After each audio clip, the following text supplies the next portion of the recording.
Houston, game 2 of this 4-game series between the Astros and the Royals. Astros going for their second win of the series after getting one last night. Offense feeling pretty good after a night like last night, especially Colby Rasmus, who's had a couple of good games here recently. Feels like, or it seems like he's been locked in even since spring training. And with Jeff Blem down here on the field, Colby Rasmus, I bet Kansas City is sick of this guy, just the way he swung the bat against this team going back to last season. But what are your thoughts on Colby being that cleanup hitter, just kind of bringing everything together at the top of the order? I think it's a great thing. I know that's what A.J. Hinch was probably looking for last season. Happy to see Colby go out there and do his business, which is great because you look at the guy hitting in front of him. That was one of the concerns for me going into spring training, is who is going to be the guy that protects the Rookie of the Year, Carlos Correa. He is the one guy that is going to be tough to pitch around, but when you've got a guy like Colby Rasmus hitting behind him, he's a constant threat. He's happy. He wants to be here. He's comfortable. He's got a big paycheck now, and he loves being a part of this organization. They have treated him right, and he's returned the favor with his play, going out there, getting a big home run last night. And I think on the season, 3 home runs, 5 RBIs, but he's slugging at 884 and his on-base percentage at 444. So it tells you that this guy is doing everything right now. He's a threat to drive it out of the park, but he's also getting on base, which is a great thing. Right. Toyota Tundra worked the game is bringing us those stats by Colby Rasmus. But you mentioned happy with this organization. He accepts the qualifying offer. No one's ever done that before. But it's because he is happy in that Astros clubhouse. He fits in. This is a guy that really didn't fit anywhere else. You've been there before where you've been happy on teams, unhappy maybe in some clubhouses. What is that like?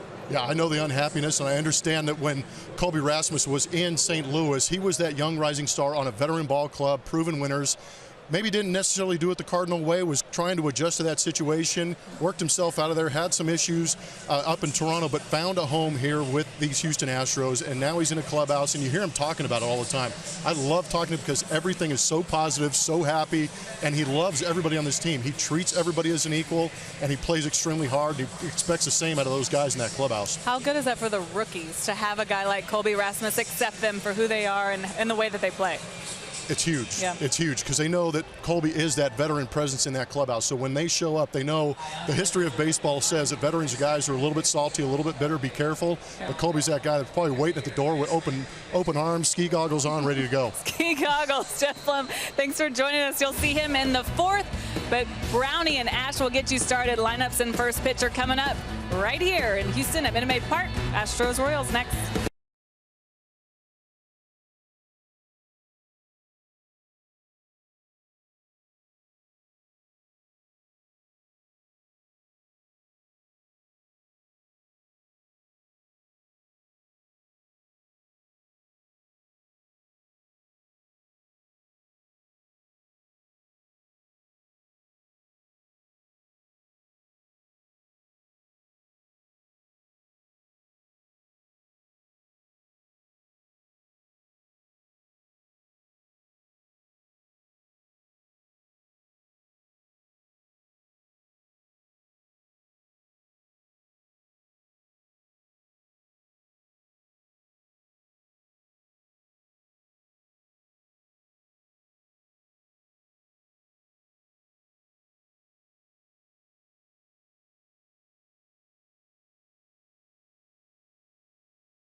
Park in their home opener by a score of 8-2.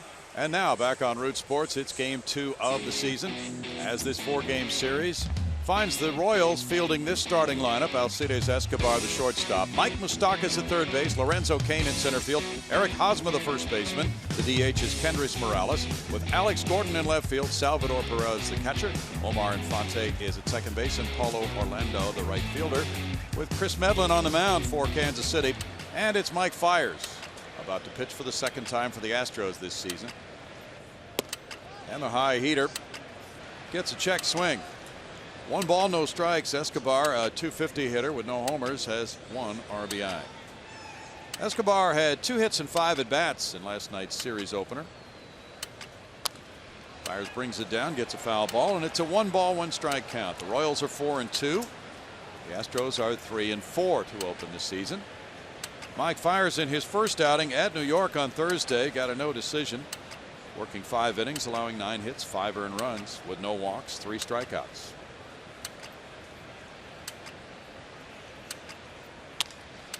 That's punched out toward right center field. Carlos Gomez coming over, and that's a single to open the game for Escobar. Here's the Let's Motor player profile on Mike Fiers, brought to you by BMW Mini. Mike Fiers, that guy that threw the no-hitter last year. Extreme over the top, and that front shoulder rises quite a bit. Thursday against the Yankees, got roughed up a little bit. 5 innings, 9 hits, and 5 earnings against him as the Astros were beaten by the Yankees. Last year, when he was picked up on that deadline trade, 4 home starts with the Astros, 1-0. That's all he could manage, but the ERA fantastic at 1.67. Well, there's a repair to the door to the Kansas City bullpen was open. Carlos Gomez went over and slammed the padding shut, and then something dropped off onto the field here. It's not your standard closing of a door going on there. Karate kick. A little equipment repair, and will it stay? That's the real question here. Can you say Velcro? Mike Moustakas steps up. 200 batting average, 2 homers, 3 runs batted in. Moustakas was 0 for 5 last night and grounded into 2 double plays. There's ball 1 from Fiers. So that's a difficult night, Ash. He accounted for a total of 7 outs with the 2 double play balls of his team's 27 outs in the game. Not one of those nights you immediately call home about and feel good about things, but always a dangerous hitter. Infield is playing him to pull. He lays off, and it's 2 balls, no strikes to Mike Moustakas, who last year drove in 82 for Kansas City. And the defending world champions had a very nice homestand of 4-1 to get things started. Last night was their first road game of this season. They have had the best road record in the majors over the last 3 years. That's ripped by Jose Altuve into right field. George Springer sliding, comes up with it, firing in towards second base. Very good play. It's 1st and 3rd. Nobody out on the single by Moustakas. Yeah, that's a heck of a play by Springer to hold that to a single, but that ball was raked into right field. And again, 9 hits and 5 innings allowed in the first outing by Fiers. Our Mattress Firm Supermo will show you a pretty solid swing right there, and with great extension, hitting the line drive through the hole. That high heater, something that Fiers relies upon when he doesn't have the extra little something. He can run into some tough times. He's into a 1st inning problem. 1st and 3rd, nobody out for Lorenzo Cain. Cain was 0 for 4 last night. 190, 1 homer, 1 RBI for Cain. That one slipped out of the hand of Fiers, and it's upstairs for ball 1.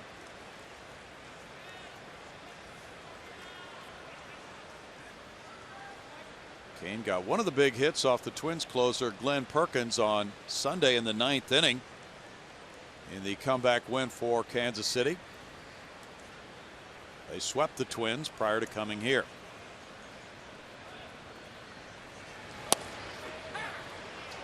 In for a strike. Gary Cederstrom, the crew chief, is the home plate umpire, and it's 1-1. Delayed call. I wasn't sure that was coming. Yeah. Former President George H.W. Bush threw out the ceremonial first pitch tonight.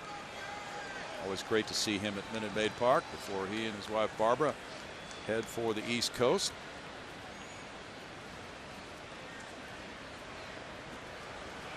Throw over to first base, and Moustakas dives back. Quick to the bag at first base for Mike Fiers. Quick feet, quick delivery.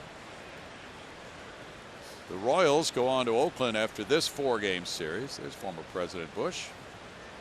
I wonder if he's thinking, you know, when I used to play this game, I could have hit the ball like that. I've still got it.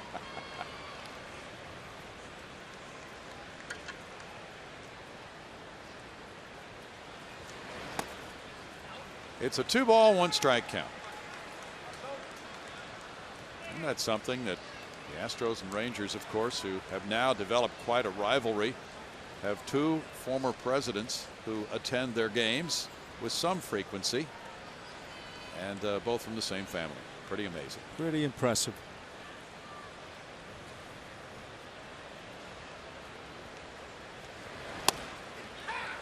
That's in for a strike. It's 2-2 to Kane. Let's see if he stays on. He's talking curveball. He wants to deliver curveball to start the game. Well, maybe it was slider. There it is on the corner. That release point not quite as far out in front as it used to be. Colin McHugh doing the honors with the former first baseman from Yale.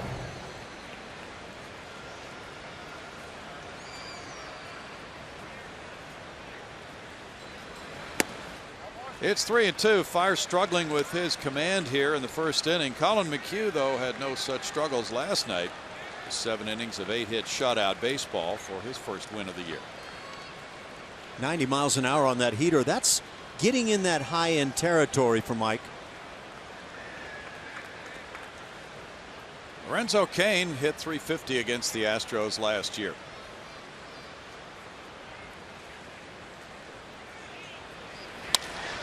Cranks one out to left field, and this is going to go high. That one's going to reach the seats for a 3-run homer for Cain. 3-0 Kansas City with nobody out in the game. Home run number 2 for Cain. That gives him 4 runs batted in. Well, it was the Astros last night jumping out to the 3-0 lead in the first inning. Kansas City comes roaring back in game 2. You get our MD Anderson strike zone. And we'll see where this fastball winds up, right toward that inner part. In fact, off the inside edge. Quick bat by Cain, though he didn't quite get the barrel to it. Enough here with the short porch and left.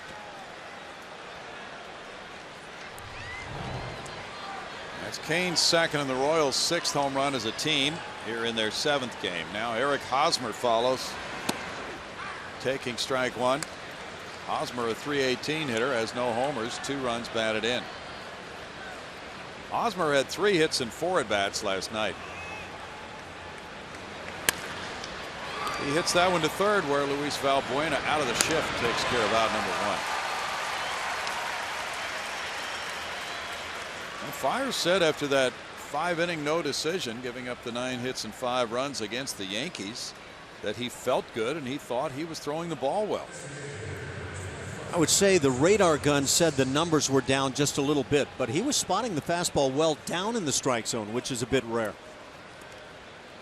Kendrys Morales follows. Morales hit his 2nd home run of the season last night. He's driven in 5 with a .190 batting average for the switch hitting DH. That's strike 1 for Mike Fiers, who is 0-1 in his career in 1 regular season start against this Kansas City club. He had a 1-inning relief performance in the ALDS against the Royals last fall. Changeup pretty good in the early goings. Fouled, and it's 0-2.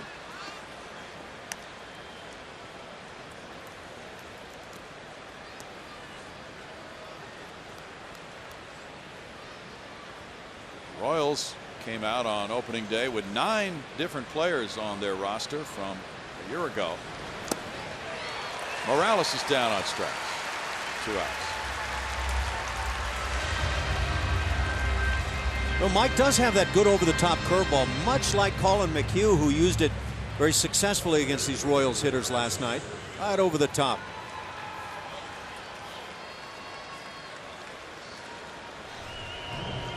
Alex Gordon, who was armed with a fresh 4-year contract after being a free agent over the winter, has started at 238 with no homers, 1 RBI for the 32-year-old veteran outfielder, former third baseman.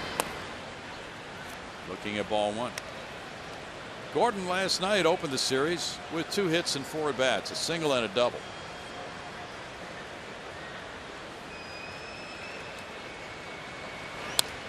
He fouls it back, and it's 1-1 to Alex Gordon, one of the premier defensive left fielders in the game. He was selected to his 3rd straight All-Star game last year.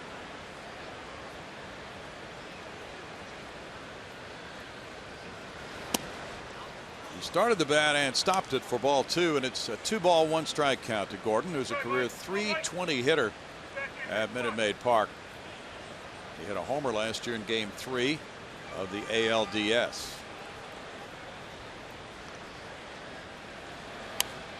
And fouls that one back. 2 balls, 2 strikes.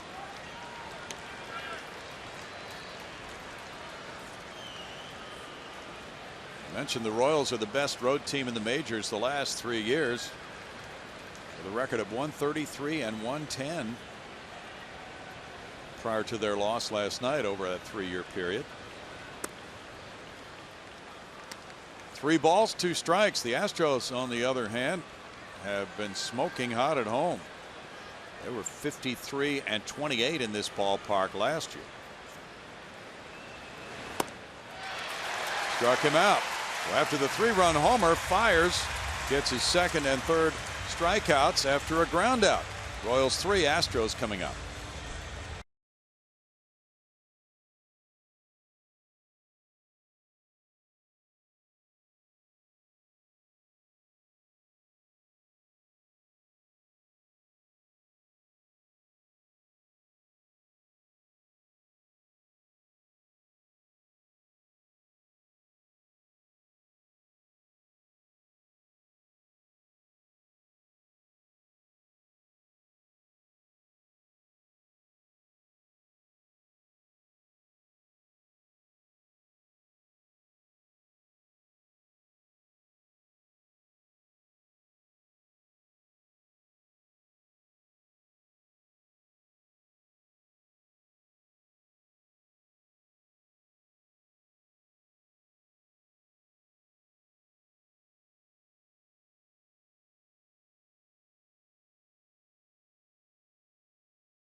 On the top of the 1st inning. Now the Astros starting lineup is brought to you by Southwest Airlines. A.J. Hinch has made out the card this way.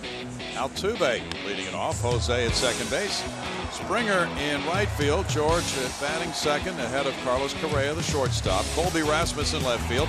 Tyler White, rookie, who really was quite a player last week for Player of the Week honors in the American League. White's at 1st base with Carlos Gomez in center field. Evan Gattis, the DH, has returned from a rehab assignment in the minors. It's his 1st game with the Astros this year. Luis Valbuena at 3rd. Eric Kratz is the catcher. On the mound, 30-year-old right-hander Chris Medlin going for Kansas City here in Game 2 of the series. Throws a lot of 2-seam fastballs, trying to create the ground balls, but throws less than 50% fastballs in the process. Throws the changeup, curveball, and mixes in a 4-seamer along with things. Had Tommy John surgery 2 times. Yes. Man. Most recently in 2014. He came back last year going 6-2 with a 4.01 ERA. And throwing ball 1 to Jose Altuve. Altuve has put together a 4-game hitting streak. Jose, with his average up to 286, has 1 homer, 2 runs batted in. And with those 6 stolen bases, he leads the American League, and it's not close. Altuve was on base 4 times last night with 3 hits and a walk. He scored 3 runs and drove in another with 2 stolen bases in that game. Now, because of Kansas City's weird first week schedule, they had a game, a day off, a game, 2 days off. They really haven't put their rotation together the way they wanted to. And Medlen is making his first appearance in a game this season for Kansas City. Back-to-back days off. What is this, the NBA? George Springer on deck. Medlen has an outstanding changeup and really got that philosophy of changing speeds as he developed through the Atlanta Braves organization. He was a 10th round pick in '06 by Atlanta. Kansas City signed him as a free agent prior to last year to a 2-year deal, knowing that coming off Tommy John surgery he would not be able to give them a whole lot of innings last season, and that amounted to a total of 58 innings. But the plan all along was for him to slot into the rotation this year, and he's 40-22 in his career with a 3.06 ERA.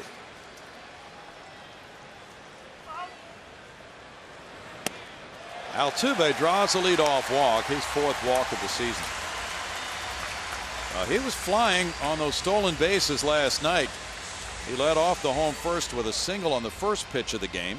On the second pitch of the game by Chris Young, he took off and stole second base. Yeah, probably not the best guy right now to be walking. Jose Altuve running extremely well.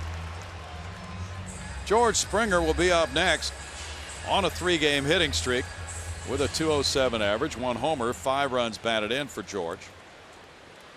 He had a grand slam in the opening series at Yankee Stadium and picked up an RBI last night, going 2 for 5 inside for ball 1. The Astros won their 4th straight home opener last night, now trying to put back-to-back wins together against a very formidable Kansas City team. The Astros swept the Royals in a regular season 3-game series here last year. A throw over on Altuve. The fine catcher Salvador Perez has thrown out 3 of 9.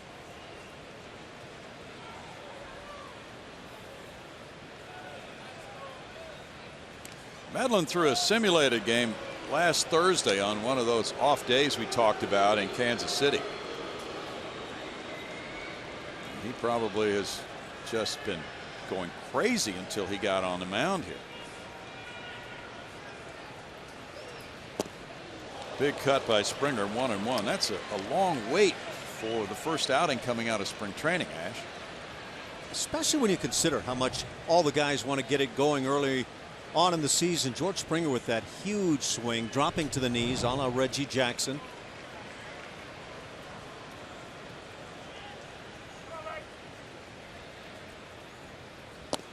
In tight for Medlen, that makes it 2-1. Medlen's career, he does not have any decisions against the Astros with a 3.12 ERA. This is his 70th major league start. 4th time out in his career against Houston.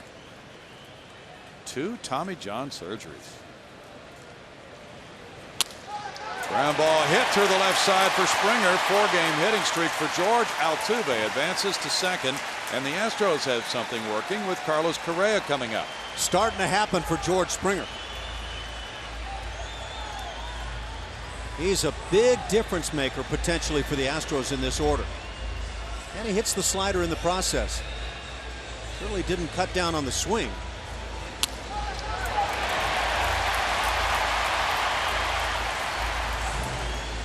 Salvador Perez to the mound with Correa settling into the box.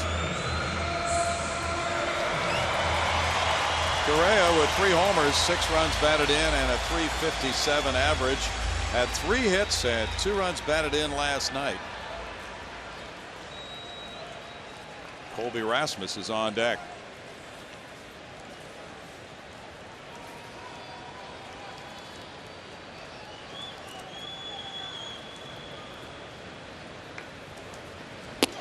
That one moves him out of there, and there's ball 1 to Carlos. If there's a book on Carlos Correa right now, I would say it appears that teams are trying to find out what he'll do if they pitch him hard inconsistently. My book on Carlos Correa is he'll adjust. He's atop the list of runs batted in by shortstops since June 8th when he arrived on the major league scene last year.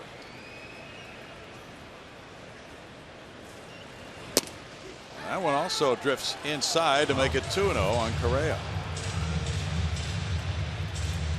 Make it 1-1. Looked like ball 2. Let's see that again. The catcher sets up away. Pitch runs in and apparently catches a piece of that inside corner. Okay. Never looks good when it's the other side of the plate from the catcher. There was some mitt movement there, but it appeared to be right there at the edge. Good play there by Salvador Perez to keep the double play in order on that breaking pitch in the dirt. 2-1 now. You saw what Correa has done with regard to other shortstops and runs batted in since he came to the big leagues. 74 runs batted in his first 106 major league games. You have to go back to 1913 to find a shortstop who did that. Alex Rodriguez, Nomar Garcia-Parra, Derek Jeter. He goes right on by those guys. 2 balls, 2 strikes. Glenn Wright had 75 runs batted in his first 106 games. Many years ago. And Vern Stevens, 1941-42, notable shortstop with the Red Sox, had that kind of a pace. They have tied Correa's pace to this point. Correa smacks one to third. Here's a double play ball, and it's a one-hop throw to first. They do get 2, but not in routine fashion, as Omar Infante's throw one-hopped over to Hosmer, and the Gold Glove winning first baseman turned it into twin killing, but it was anything but routine. But Carlos Correa missed a pitch to hit prior to this one that he grounds into the double play with, but rather routine other than the fact that it was just a very poor throw onto first base. Now with 2 outs and a runner at third, Altuve advancing on the double play ball. Colby Rasmus with 3 homers, 6 runs batted in, and a .333 average. Will give it a shot. Last night he ripped a high deep home run to right field in the first inning, a 2-run homer. Then he bunted in the third for a single, going 2 for 5. This one heads out to right center. A long run for Kane. That one hops and goes off the bullpen wall. Altuve scores. Rasmus into second. He'll pull up with an RBI double, and it's 3-1 Kansas City. 7th run batted in for Rasmus on his second 2-base hit of the season. Country boy's not messing around right about now. He is raking for the Astros. And it's nice to get on the board here to answer that 3-run inning from KC. His hands stay back so well as he just cranks up the body.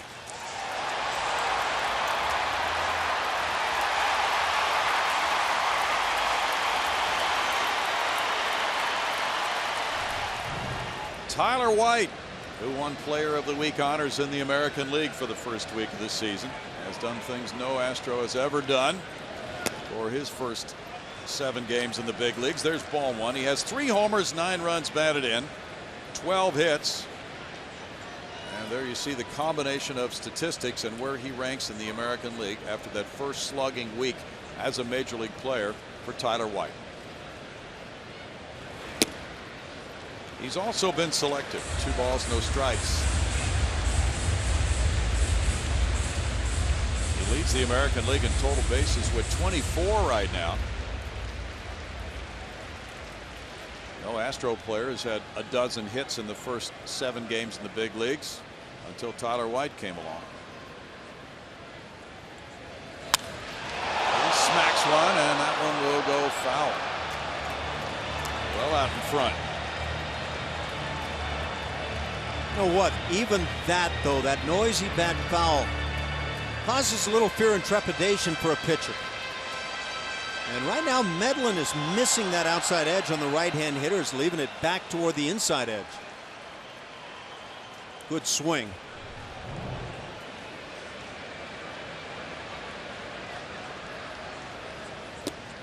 That one floats in, and the changeup is good for strike 2. 2-2 with Carlos Gomez on deck here in the first inning at Houston. Only one other Astros player had 9 runs batted in within his first 7 games. J.R. Tolles had 11 as he broke into the big leagues. Ground ball hit to the right side. Rasmus is being sent home by Gary Pettis. Here's the throw to the plate by Orlando, and not in time. It's 3-2. White with RBI number 10 with a 2-out, 2-strike hit to right. That is a run producer, a hitter. Tyler White just keeps on doing it. And he does a fabulous job waiting on the breaking ball off speed. Watch him stride and wait, and then shoot it through that vacated right side. Kid can hit. Good charge in right field by Orlando. Looked for a moment like he might make the play close. And I was a bit surprised that Perez, the catcher, came as far up in front of the plate as he did. Carlos Gomez gets a first inning at bat. And looks at ball 1 from Chris Medlin, hitting 200, looking for his first RBI. He has a pair of doubles.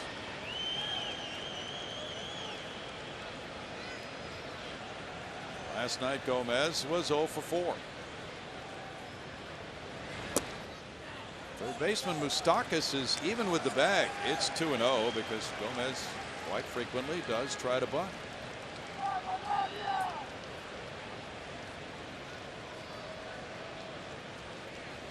It's Evan Gattis, clean shaven, on deck. Stop it. Well, he built that image last year. 3 balls and no strikes. That's not the caveman. Doesn't look right, does it? They're driving the ball on his little minor league rehab. Now he had a couple of homers at AA Corpus Christi. 4 runs batted in, a .400 batting average, and 15 at bats.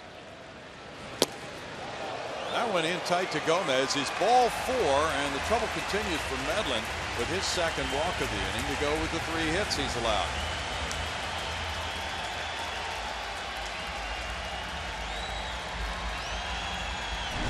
Hey, this is a nice response by the club. This is the triples leader last year for the Astros. Took advantage of a ball off the wall right there, but he didn't need advantages. He just smoked some triples over the course of the year. 3 of them for the big guy.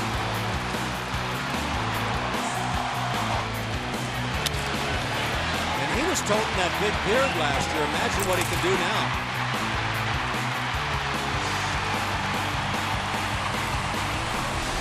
The club leader in homers and runs batted in for the Astros last year with 27 and 88 respectively, with a .246 batting average. Now 2 men on as he gets his first Astros at bat of 2016. And Medlin delivers ball 1.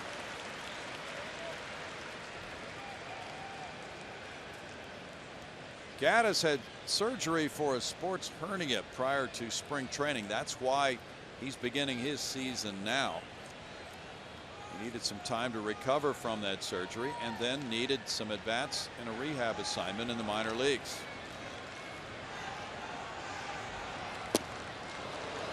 One ball, 1 strike. A couple of days ago, he texted his manager, 1 word, ready. And now he gets the opportunity.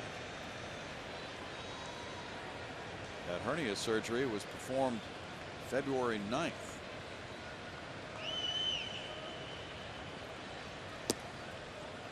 2 balls and a strike for Evan, and the plan is for him to work his way back into being a catcher, at least part-time.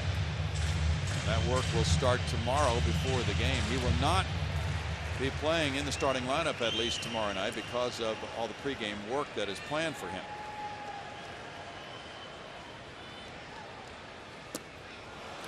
Medlin gets strike 2. Boy, his value really goes up if he becomes a viable catcher for the club. That's what he did with the Atlanta Braves. At least part of the time. He played some outfield and a little first base as well. Evan, 29 years old, a native of Dallas, Texas. And a strikeout for Medlin gets him through a troublesome first inning.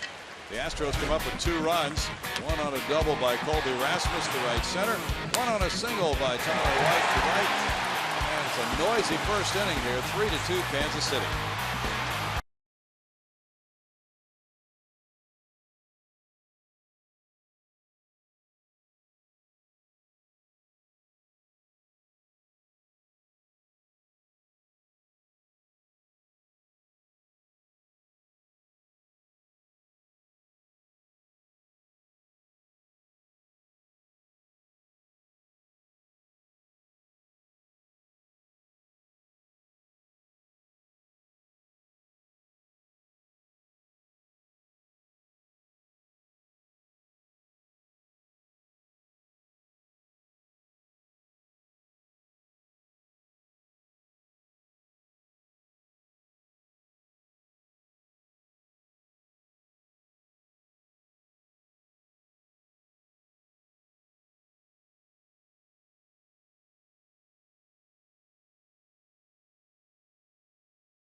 The Astros. And it's time to take a look at our Chevy Stroh poll. Make sure to head over to the Root Sports SW on Twitter and vote in our poll. It's what was the most impressive part of the home opener? We know you watch. Was it Colin McHugh, Astros offense, pregame festivities, or the atmosphere right here at Minute Maid Park? The guys sure were glad to be back at home after traveling. They were gone all spring training, some going to Mexico City, and then, of course, heading the road for that very first couple of series that they had. So good to be back in Houston so they could all settle in, but most importantly for a lot of these guys, getting into a routine. I don't know if you know this about baseball players, but they love being in a routine. So that was very important. Every day this week they've got night games so they can start to feel good. And of course the warm weather doesn't hurt either, guys. No routine for you, Julia Morales. Happy birthday. Thank you. A huge happy birthday. Thank nice you going, very much. Julia. 2 balls, no strikes for Mike Fiers against Salvador Perez. He was 0 for 3 last night. Oh, nice birthday wishes for Julia on Twitter. Yay. I'm loving Twitter today. Everyone's so nice. How did you create that card, Julia? I didn't make that card. Some artwork involved there. Fly ball to left, Colby Rasmus. Green lighting on a pitch there on 2-1. It is out number 1. I thought it was 3-0 for a moment, Ash, but we have to hang in there with Gary Cedarstrom. Delayed calls, huh? Yeah. Now Omar Infante will bat. Infante, a .294 hitter with no homers, has 2 runs batted in. The Royals very much a fastball hitting team and a contact hitting team. That's how they score their runs. There's ball 1. Infante's 34 years old now. He's a career .272 hitter who hit only .220 last season. Fiers gets a call there, and it's 1-1. I like that top of the strike zone strike called.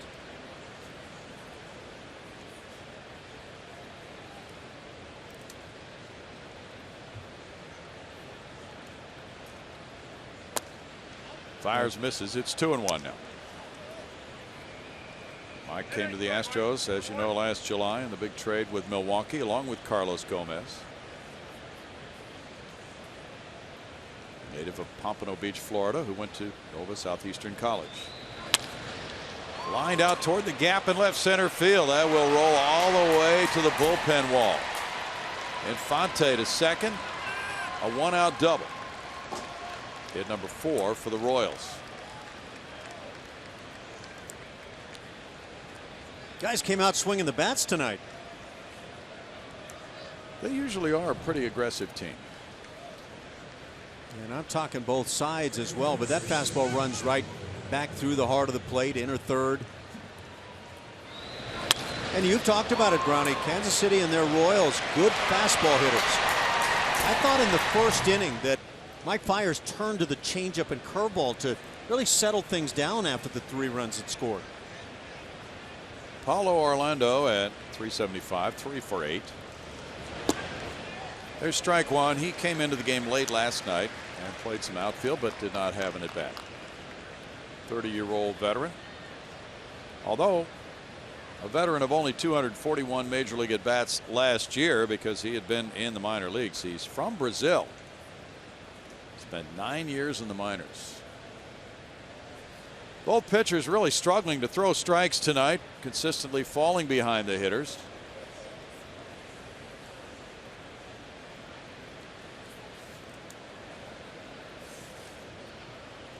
That's been a bugaboo of Astros starting pitchers on a few occasions in the early going.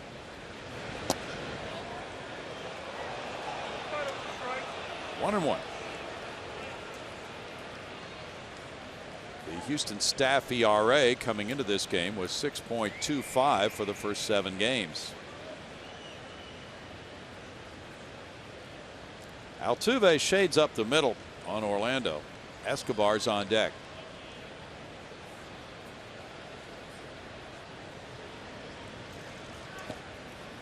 It's a good block by Kratz. Yeah, we've seen that time and time again for Kratz when he's been in there.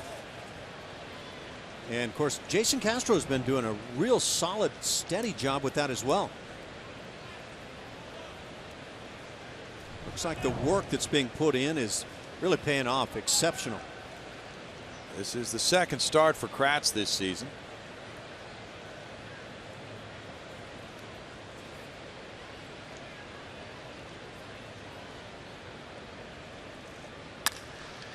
Bounce to Correa's right. Looks the runner back. 2 outs. Might have been a shot backdoor there with Altuve sneaking in at the bag. But you try to get that sure thing for the second out of the inning. Correa took a look there. Yeah, he did. It might have been presented. Let's take our peek. Where do you go with this ball? Look at the runner. And now, was there a shot? Might have been. Alcides Escobar opened the game with a single to right center field.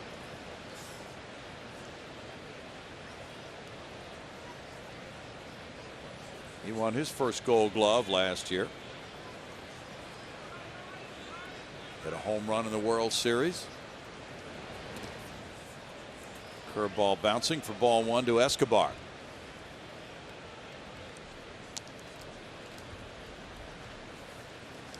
This game 2 of a 4-game set tomorrow night.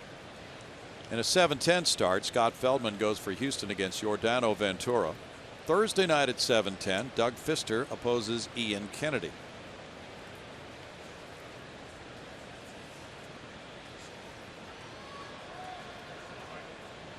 The lights are brighter this year at Minute Maid Park. LED lights have been installed. Foul back, and it's 1-1.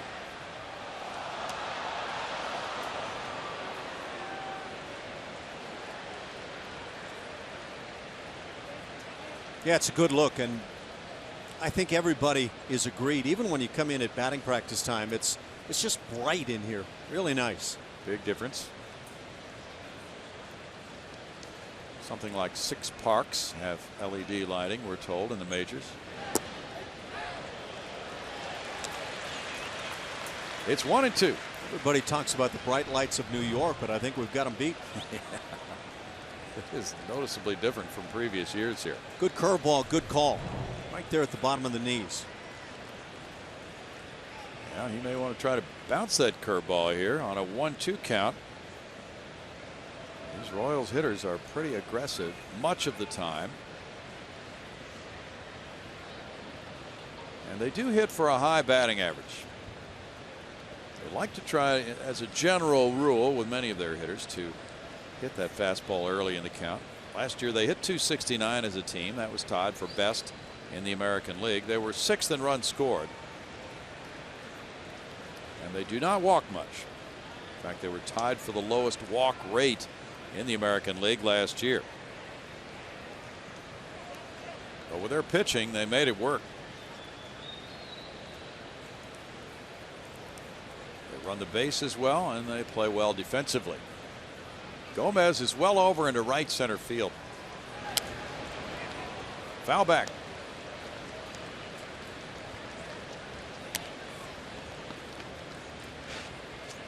Mike Fiers in combined service last year with Milwaukee and Houston was 7-10 with a 3.69 ERA. With the Astros, he didn't get many decisions. He had 10 appearances, 9 starts. He was 2-1 with a 3.32 ERA, and one of those wins was a no-hitter here over the Dodgers. 2-2. A part of a series in which the Astros swept the Dodgers. And the Dodgers trotted out Zach Greinke and Clayton Kershaw in 2 of those 3 games.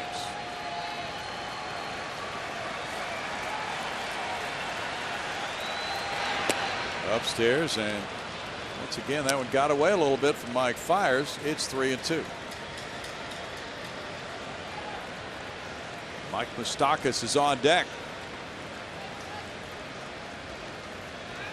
This is an orange out series. Astros fans invited to wear all the orange they want.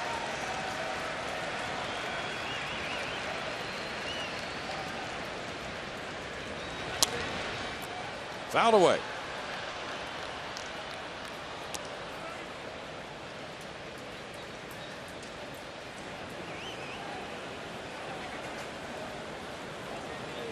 This was a busy place last night. 43,332 the paid attendance for the opener last night. It was rocking. It was just an extension of the postseason last year.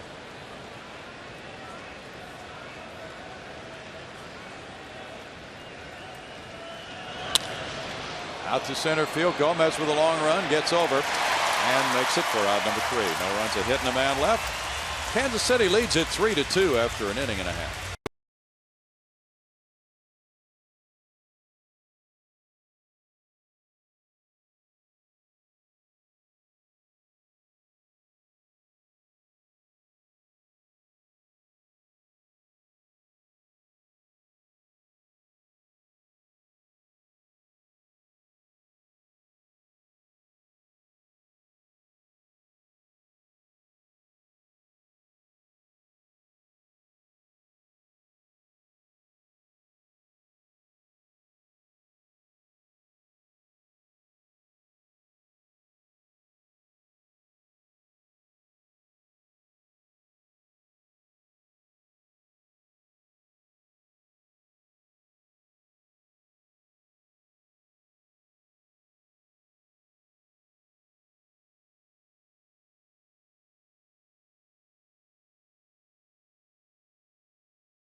As we go to the bottom of the 2nd inning, make some great memories at an Astros Sunday home game with family-friendly activities presented by Kroger. First family Sunday of the season is this Sunday's game against the Tigers. For more information, visit astros.com/Sundays or call 1-877-9-ASTROS.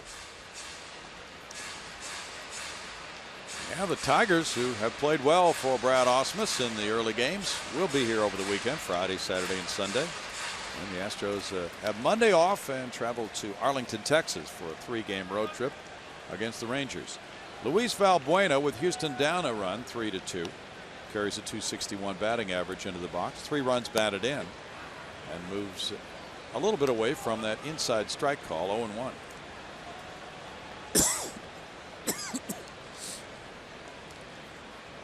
(3-4-0) for the Royals, 2-3-0 for the Astros. That's grounded foul wide of first base, and it's 0-2 from the number 8 hitter Valbuena with Kratz on deck and Altuve due up third in the inning.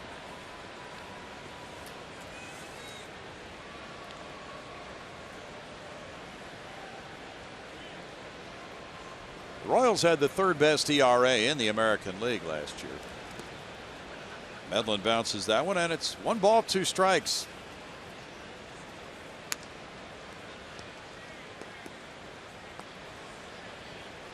In 2012 with Atlanta, Medlin started 12 times. He pitched a total of 50 times. He was 10-1 with a 1.57 ERA. Valbuena moves his feet on that pitch in the dirt. It's 2-2, and that year in 138 innings he walked just 23 and struck out 120. So the 2 walks in the first inning, very unusual for Medlin, but then again he had some rust on him, hadn't been out there in a while. He gets a punch out here, number 2. Valbuena just simply swung right through that heater. Yeah, Medlin tops are out around 90, but he seemed to have some pretty good carry on this pitch. In a pretty good zone for a guy, Valbuena, who's been stinging the ball to left field. Erik Kratz, the number 9 hitter, looks for his first hit as an Astro. He is 0 for 5. Erik was a Royal last year briefly, also played with the Phillies, so he should be in line for a World Series ring. There's ball 1. We'll have to check and see if he was presented with that. You know, typically guys who have played any time at all for a World Series winning team are presented those rings. If the 2 teams meet, maybe the general manager will come on the trip and have a special presentation, or in some cases even fly in when his team is somewhere and fly into a totally different city to present that player a ring. I don't know if what we heard is true, but it sounded like the Royals handed out quite a few rings last year. We heard that. And it went to more than just the players. 1 ball 2 strikes. That can be done. It's typical to some of the major sponsors of the club, team employees. That's pretty typical around baseball.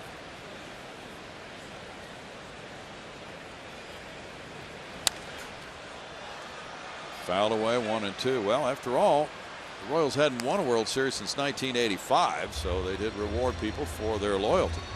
Just 4 at-bats last year for Kratz as a member of the Royals. 1 big RBI. I don't know how it impacted things, but maybe a game winner.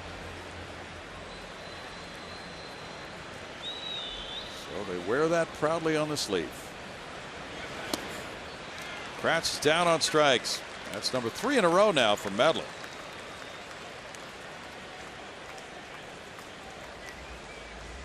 Jose Altuve is taking a little time before he comes to the plate. Altuve opened the Astros first with a walk and came around to score. He opened the day tied for the run scored lead in the American League with 8 and got number 9 there in that first inning. Altuve has a career .227 average against Kansas City pitching, and this is a man with a .305 major league career average.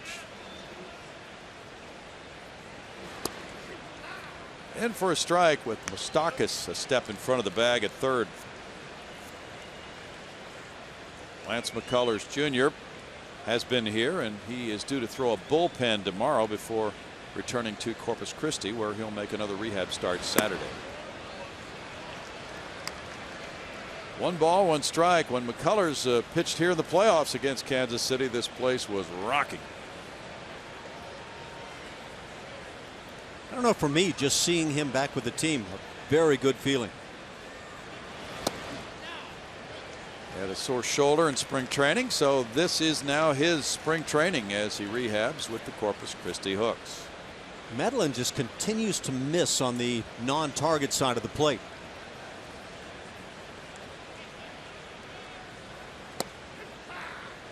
Gets a call there, and it's 2-2. Here's game 4 of the ALDS with McCullers. Kid's not scared, I'll guarantee you that. In fact, he's one of those guys that says, give me the ball. Right now, I am ready to go. And I'll bet he would say that tonight standing in the Astros dugout. provided he had had a couple of days rest. He brought some great stuff. Strike 3 call ends the second inning. Medlen strikes out the side. He has whiffed 4 in a row, and through 2, it's 3-2 Royals.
Cheddar biscuit is a classic biscuit with a twist.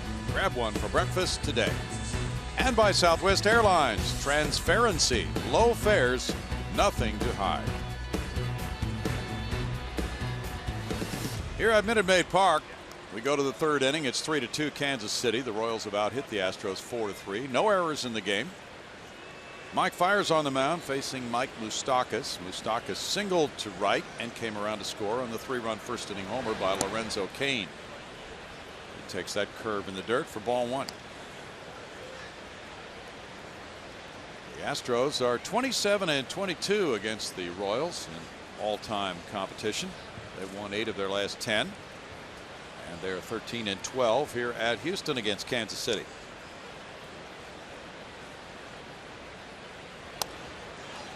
Inside for Fiers, and it's 2 balls, no strikes. The Astros are sending their condolences out tonight to the family and friends of Spec Richardson, who passed away at the age of 93. He was the Astros general manager for parts of 9 seasons, from 67 through 75. In the air, foul. Valbuena over for it, but will not be able to get there. 2-1.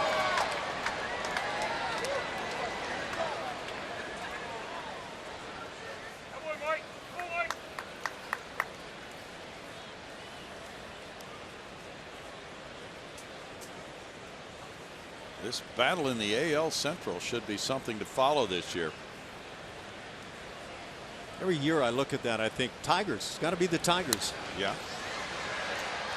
Well, we get a chance to see the Royals and the Tigers back to back here this week. Again, a tough homestand.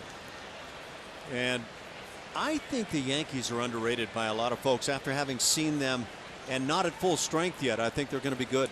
Well, the nature of their experience really came into play, as we saw, didn't it? All those hitters experience with production, and they take their walks. Tough at bats. Springer back deep into right field on the warning track. Springer runs it down.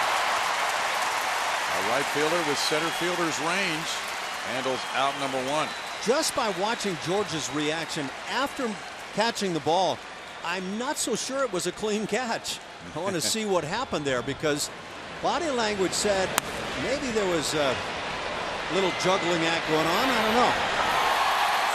don't know. Maybe it was just George readying himself for the fence. Oh yes, the juggle. He did move his head ensues. a little bit. Look at the ball. Yeah. I mean, he snow coned that thing on the heel end of the glove. Now Lorenzo Cain. He lines one to Springer. Springer in for the running catch.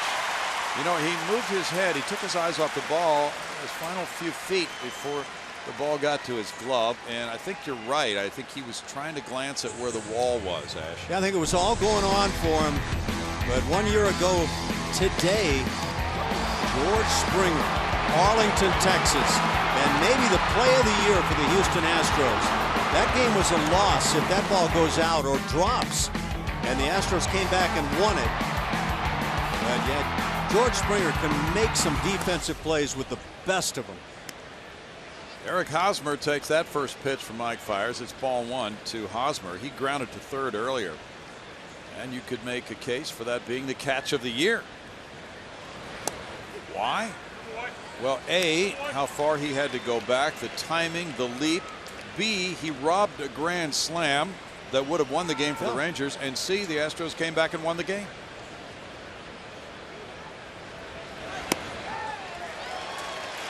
One and two as fires it by Hosmer upstairs. That one had some movement on it, Ash.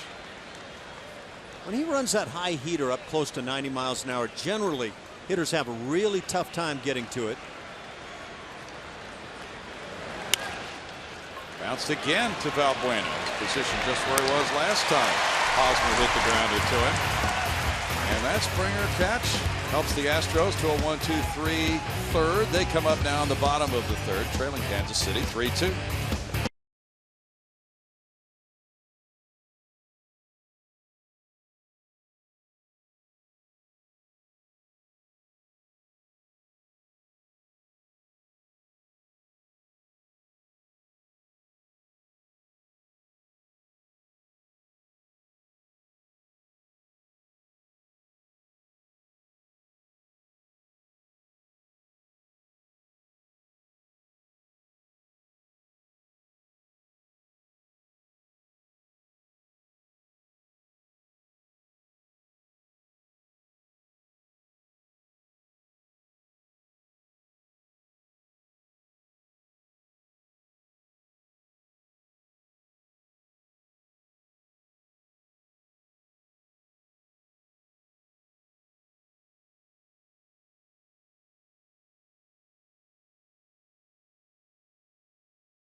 Academy Sports and Outdoors and the Houston Astros are hitting homers for Houston. Starting in 2013, look at the home run numbers for this ball club. 148. They were 19th in the major leagues. In the following season, up to 163, they moved up to 4th. And then last year, trailing only the Toronto Blue Jays, who hit 232. And I think the Astros rather are on a mission right now to wind up number 1 at the end of the year. I think home runs are going to be a strength of this club once again. And raise some money for charity along the way. That's great. We go to the home third inning. 3-2 Kansas City. We received a Twitter message that the Royals handed out 700 rings, World Series rings, worth $9.2 million. Gosh, that's a generous organization. That is. George Springer, who singled to left field, comes around for the second time here. Off speed, and it's ball 1 low.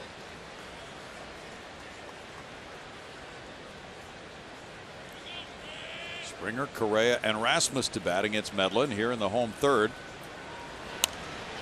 And it's foul back. You say $9.2 million for those rings? That's what we were told. Could have gotten a pretty good utility player for that.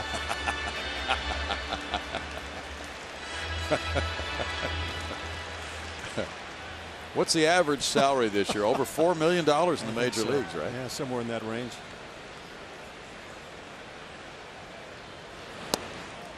In tight for a ball. That makes it 2-1 to George. George, a .302 career hitter against Kansas City. 4 homers, 11 runs batted in.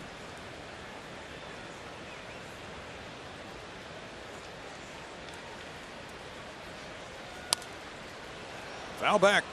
It's 2-2. You saw the athleticism of Springer on that catch he made last year to rob that grand slam in Arlington. And then earlier, the top of the inning, he showed his range with that catch to right center field.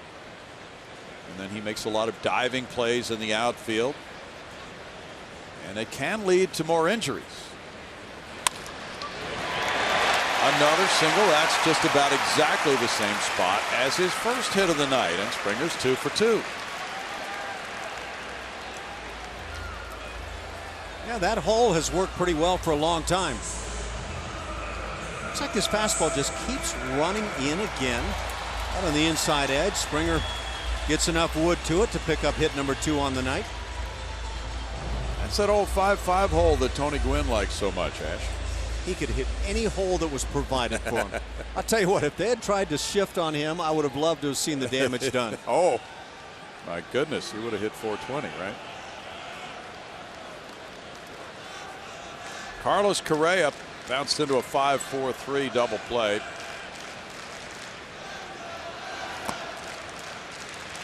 Ball 1 in the dirt. Good stop by Perez on the backhand side.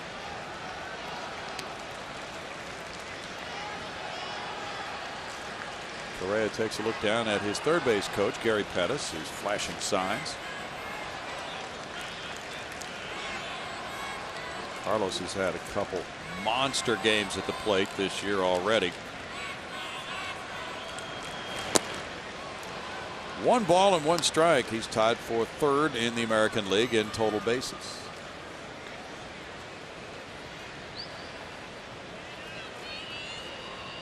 Medlen has certainly been a winner with that lifetime record of 40-22, a 3.06 ERA.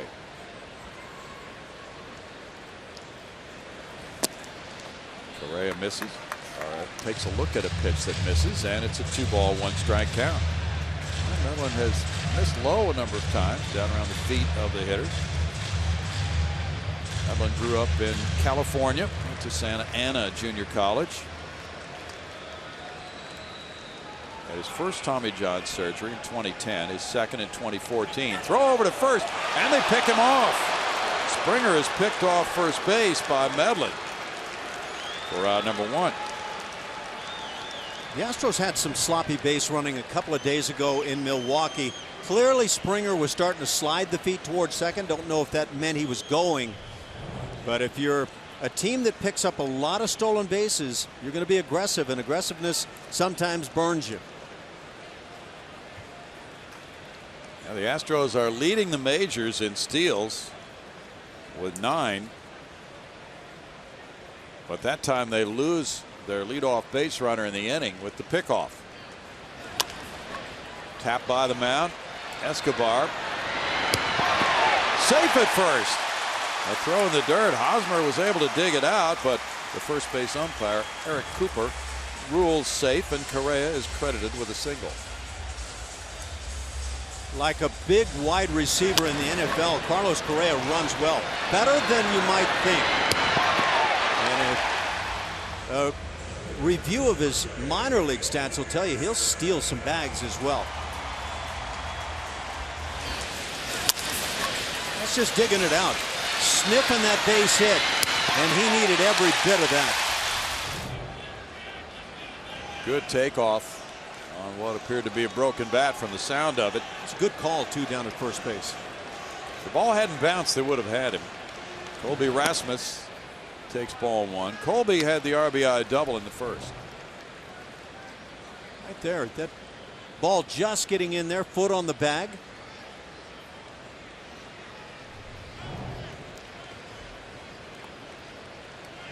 Shortstop Escobar is up the middle. The Royals are not overshifted as much as some teams are on Colby. 2 balls, no strikes. Well, the Astros in the 3rd inning Sunday at Milwaukee had a runner picked off second, Jose Altuve, and then Carlos Correa was picked off in the 4th inning of that game. 2 balls and a strike. See if this heater gets the outside edge. Now he's hitting the spot right there. One seam might have found the strike zone. That's all you need. That's it.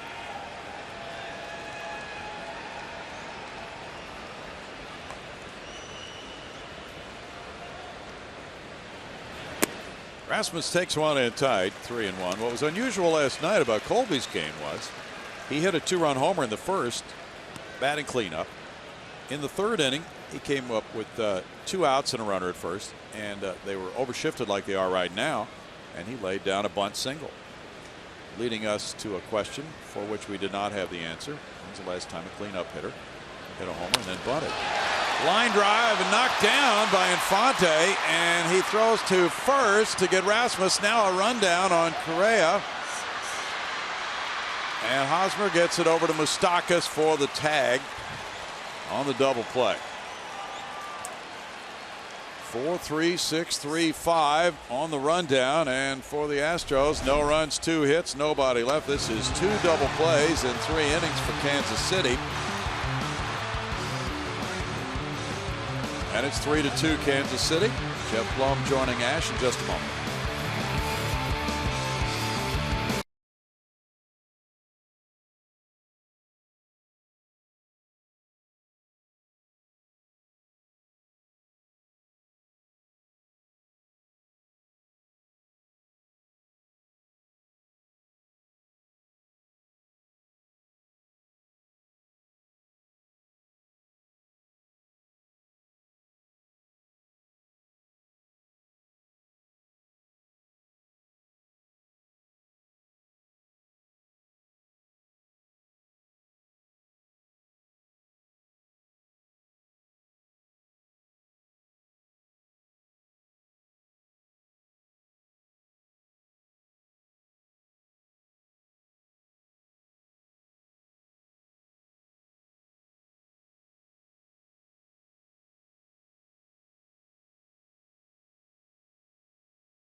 Lead over the Astros. We go to the 4th inning and welcome Jeff Blum into the booth. Blummer. Hey, Ash. Good to have you on board. It's good to be back. That nap was nice. Woo. Well, let it fly now for the next few innings. I got you. First pitch of the inning taken for a ball. Kendrys Morales at the plate. Big, strong, switch hitting DH for KC. And has a 2-0 count. Born in Cuba, make that 1-1. The scoreboard has 2-0. Mike Fiers on the hill, working into his 4th inning. And now has a 1-2 count. Fiers went 5 in that first outing against the Yankees. Just not an overly sharp day for Mike. Looks pretty similar to today, too. A lot of elevated fastballs for me. Fastball in tonight's game has gotten up to 90 a couple of times. A little higher than he had in that previous outing. Kind of in that range, though, that if he gets to 91, 92, he becomes near and unhittable up in the strike zone. I agree. Tough to catch up to that. Got a 2-2 count. The scoreboard now is adjusting. That's kind of what the game's all about. Shift on with the left-hand hitter, and now a 3-2 count. The Fiers tries to turn to the curveball, can't get it done. Kendrys Morales, born in Cuba. He was a heck of a player there in Cuba. The Astros, by the way, coming into tonight's game, had grounded into 3 double plays. That on the season, 2 of those tonight now. It's kind of an unusual ground into a double play that Colby Rasmus just hit into. Might have been that knuckleball line drive. Either that or the lights came into play. Ground ball stays fair. Yes, it does. Tyler White makes the play, steps on the bag, and out number 1. Yeah, that was a nice play right there by Tyler White, snatching that ball before it gets on the foul side of that line.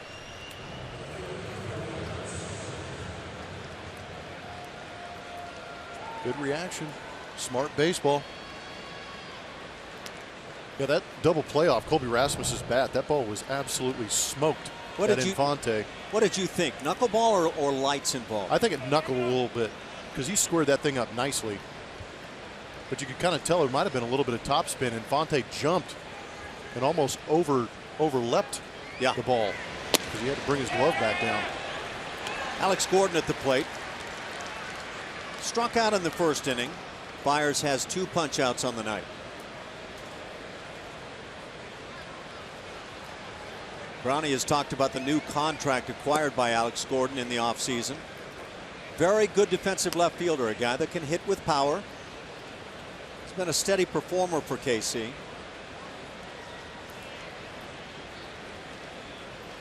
Hitting .227 on his season. All the scoring coming in the first inning here this evening. 3 runs in that frame on a 3-run home run by Lorenzo Cain for Kansas City. That with nobody out. Fiers came back and got the next 3 hitters. The Astros put 2 on the board themselves. Colby Rasmus with a 2-out double following the leadoff walk and then single by George Springer. That led to a run. And then who else but Tyler White to drive in another with 2 outs, shooting a 2-strike pitch through the right side. After crushing a foul ball deep in the left field stands. That was a very mature at-bat for me to watch Tyler White go through. Because young hitters have a tendency to overhook, maybe turbo hook those baseballs sometimes, but he dialed it back on a hanging breaking ball and went the other way, found the hole.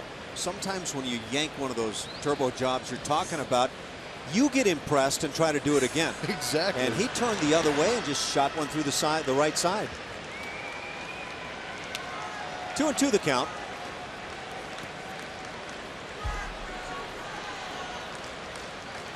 Alex Gordon, lifetime a .268 mark.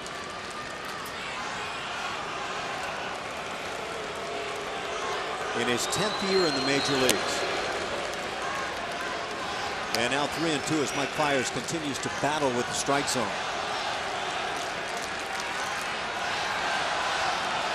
Royals with 4 hits on the night. The Astros have picked up 5. No errors charged. And there's hit number 5 for Kansas City. So all even in that category. A 1-out single for Alex Gordon. Become a 2016 Coca-Cola Astros Buddy member for $25 and get a voucher for 4 tickets to a select Astros game. Front of the line access to Kids Run the Bases, autograph sessions, and more. Visit Astros.com/buddies to purchase a membership for kids up to 12 years old. Once upon a time, Alex Gordon would steal some bags. Not so much anymore. Stole just 2 last year in 7 tries. Yet to steal a bag this year. He's held on by White, the only member of that Astros infield on the right side.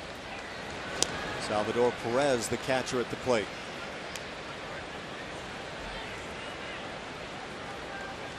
You played all around the infield, Jeff. How difficult, if you were in the spot of Altuve right now, to get to the bag and try to turn a double play on a ground ball to the left side? It's extremely tough.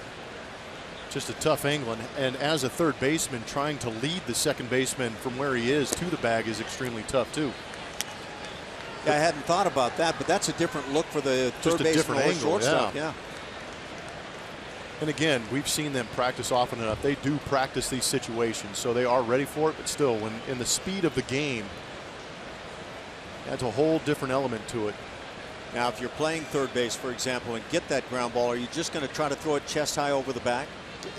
In theory, yes. Becomes more difficult than that, though. And you know as well as I do, when you try and aim the ball as an infielder, sometimes it doesn't go exactly where you want it to because it's just an unnatural motion to try and aim or lead somebody over the bag. Yeah, so many times it's that pitcher trying to turn a double play at second base that tries to hit the receiver rather than hit the mark. Exactly. If you aim for over the bag, you got a better chance. 2-0 count on Perez. And now 3-0 as the breaking ball stays in. Still quiet in the Astros pen.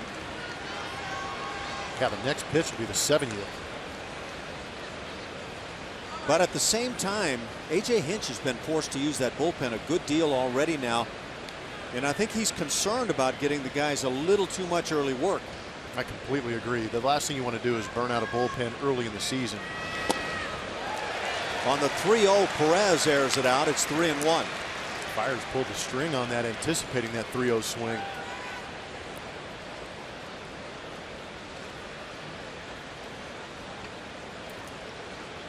Perez lifetime against the Astros, just a .218 mark coming into play tonight. A couple of home runs.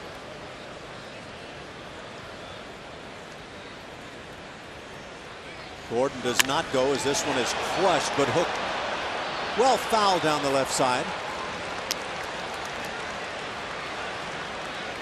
And a couple of prodigious foul balls being hit. Up and in, see where he wants that location and off speed. Salvador Perez getting a little too quick on that pitch up and in. Maybe got that changeup left up there. That is not your ideal spot for a change. Ooh. Especially right on right, because the fade on that changeup comes right back to the right hitter. 3-2. We'll see if Gordon stays in place or runs. He is on the move, and the strikeout, the throwdown by Kratz is low, but they get him a nice play by Altuve. So a strike him out, throw him out, double play, and that will do it. Gordon had the base hit, body raced, and it looks like maybe Alex Gordon wants to see a little reviewing of this call at second base. We'll see if Kansas City decides to follow through. For the moment, the Astros are hanging on the field. Borderline right there. Ned Yost will wait to find out exactly what comes from upstairs. He wants to have it reviewed. But Ned Yost is asking to have the umpires take a peek at this one. And I think that's a reasonable review from a couple of those angles. It did look like the hand got in there, because you can see Altuve tag Alex Gordon on the shoulder. And typically that tells you that the hand got to the bag first. But we will see how the umpires interpret it. Altuve made a nice play on a throw tough that throw. got there in plenty of time, just not the best of locations. I agree. Wow, that looked close from that angle to me. What'd you see there? Yeah, I'm looking on the big board too. El Grande here at Minute Maid Park. And the angles that they've shown are kind of questionable for me. I'm not sure if there's anything cut and dry that says that he's definitely safe.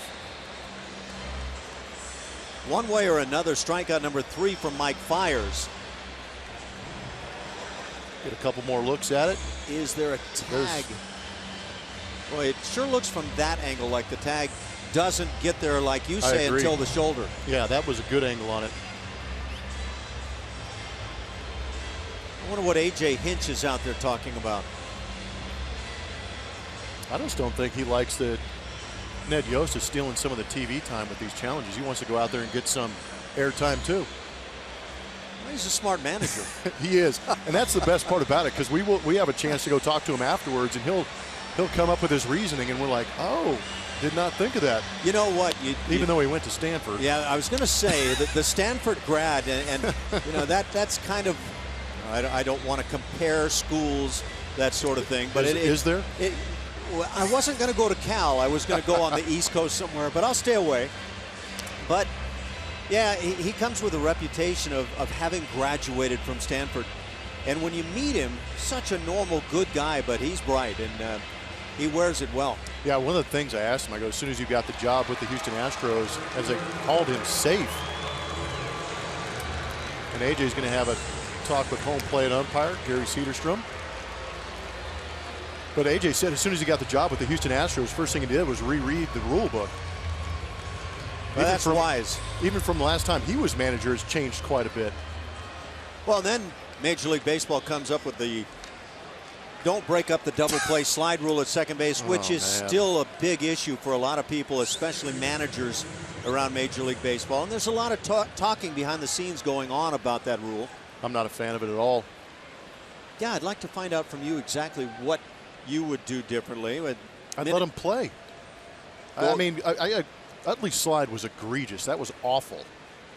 He assaulted the shortstop for the Mets, Tejada, but there's no reason to alter the rule because of a horrific slide. So you wouldn't make any changes No, at all there? I would keep it absolutely the same. Yeah.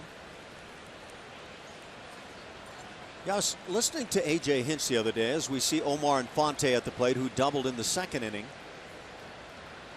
And, you know, A.J. was alluding to the fact that it's probably time to make some changes so that you don't have the injuries. But that doesn't mean that all players are going to agree one way or the other. This is not an attempt to slide and break up a double play. This is an attempt to destroy a human being in second base. Yeah. That's awful. So what would you do with that play? I'd suspend him. I'd put him on the bench. I'd put him I'd take him off the field. And you start removing money from guys' paychecks, you get their attention. You remove a guy from a manager's roster, you get the manager's attention, who in turn gets the player's attention, says, quit doing that, or else we're just going to get rid of you because you're a liability. But these rules were made up in high school and college, which I understand, because you're trying to protect the youth. The new rule. Yes. Well, yes. In high school and college, it is similar to the rule they have in the big leagues. You have to slide straight into the bag. Which is, by the way, much more difficult than you might think. I completely agree on that. But they do that to protect kids when they're playing at a youth level. When you get to the big leagues, you're in the big leagues. This is the pinnacle. And you should be allowed to play the game the way it's supposed to be played and trust your instincts and your athletic ability to play it in a proper manner without doing something like Utley did right there. So we saw the Utley play. You've seen the Hal McRae slide from decades ago. That was a little rough. And all that sort of thing. Obviously, all of that type of play would incur an infraction, a suspension, loss of money. Yes. And changes of the roster, obviously. Ground ball to White. He'll handle it and go to the bag. Well, good discussion here in the top of the fourth inning. The Royals leave a man. It's still 3-2 KC.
It's 3-2 Royals leading the Astros, and join the Astros at Minute Maid Park for their game this Saturday against the Tigers. 10,000 fans will receive an Astros trucker cap presented by Smile Generation. For more info, visit Astros.com or call 1-877-9-ASTROS. Tyler White leading off, who was the AL Player of the Week for this past week, and coaches love his bat-to-ball skills and that he can cover all pitches over the zone. He also takes a lot of pitches, but as AJ said, he's not a take artist, and they've seen him use the entire field, and so he sees that, or he thinks that defenses are going to start shifting him towards the middle of the field, something to look for, maybe pitch him differently. Of course, that comes with adjustments, but an efficient swing that he likes that covers a lot of pitches, guys. Thank you, Julia. And again, a huge happy birthday. Astros need to bounce back with the bats to make it right for Julia. Special day. Tyler White leading it off, followed by Carlos Gomez and Evan Gattis. White with an RBI single in the first inning, and it was impressive. A couple of strikes on him. Got the off-speed pitch and just waited, slapped it through the right side where there was a big hole. It was that base hit putting the second run on the board for Houston.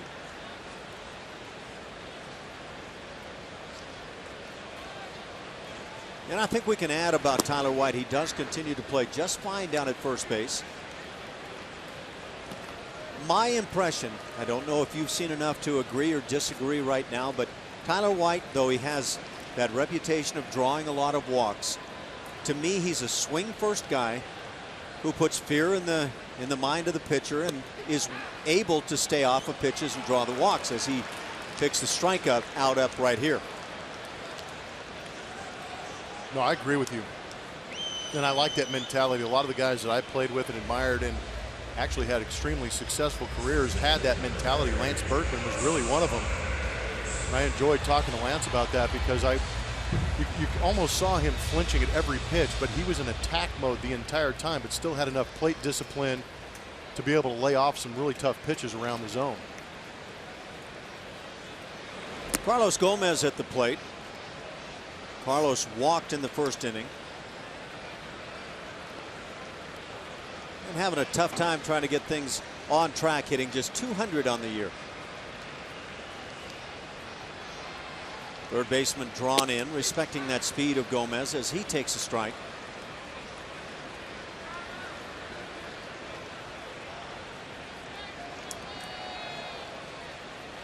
I think sometimes with the guys that do draw a lot of walks, you'll see some strikeouts. There's one in between the bag and the first baseman down the line. That speed heading to second base. Gomez with the slide has a one-out double.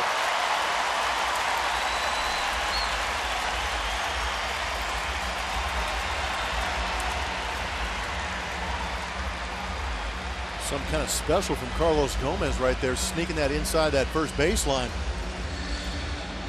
Taking that monster hack, actually gets a fastball right down the middle. You can see it kind of gets in on the label a little bit on the bat, but able to force that one inside the first base bag.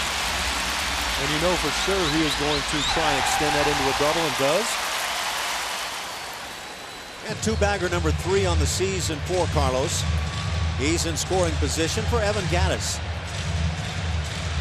Fresh off his minor league rehab, where he swung it very well, but a strikeout victim in the first inning. So a chance for Gattis to get the game back even. New look. How do you feel about it, Mr. Blum? I'm not quite sure. Houston Methodist brings us our league leaders, and we are looking back at last season. Most extra base hits. That's everything past a single for those checking at home. But the Houston Astros had 1,020 of those. A lot of home runs, doubles, but of course, why are we talking about this? The man at the plate, Mr. Triple, Evan Gattis. He had away with that three-bagger last year. Is he going to be faster without all that facial hair? Well, I said last year he had all those triples lugging around that beard that he was carrying, and now what can you expect? Inside the park home runs? Well, you never know. I'll take one right here.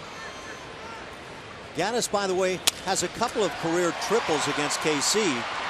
Instead hits one on the ground. Out number 2 as he's thrown out by the second baseman Infante. Into third base Gomez. It brings up Luis Valbuena.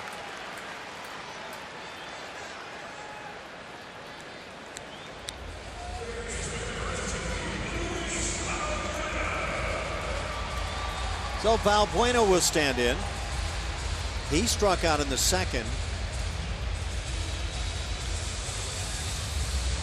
Medlin has struck out 5 on his evening.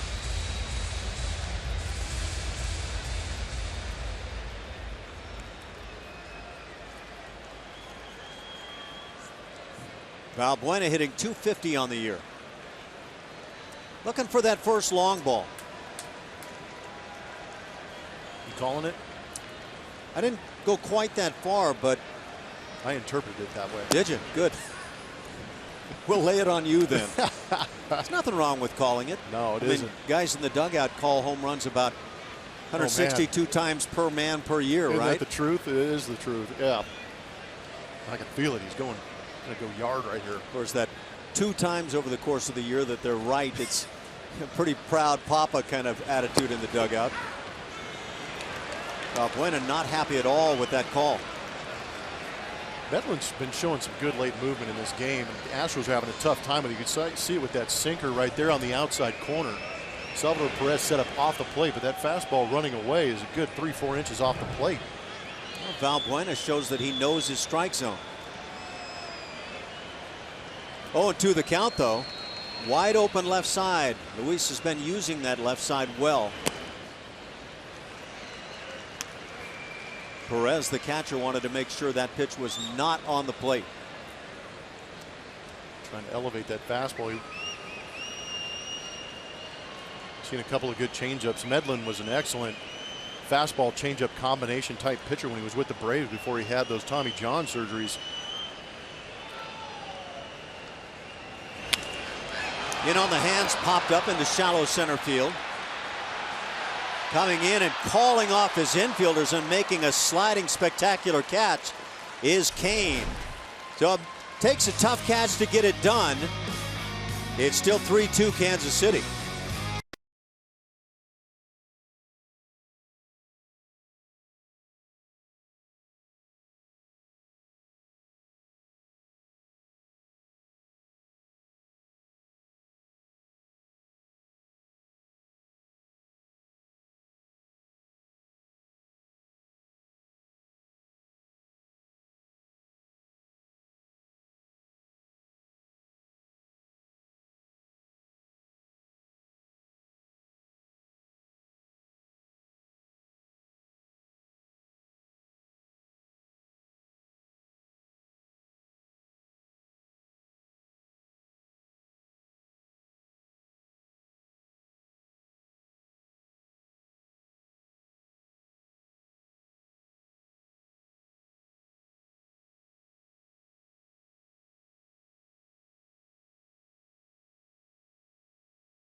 Got a pitching performance, and it is powered by Kubota.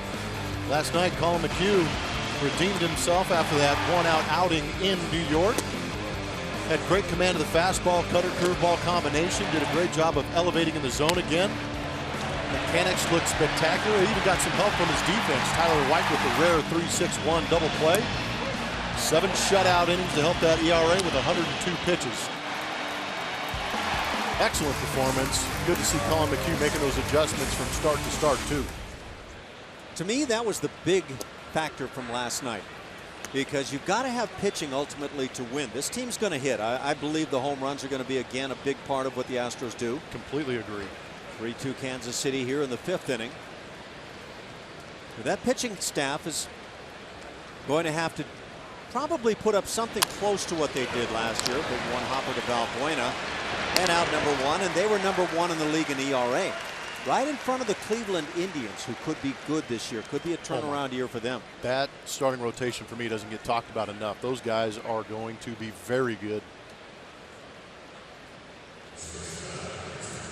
With 1 out, it brings up the leadoff man, Alcides Escobar, the shortstop for the Royals.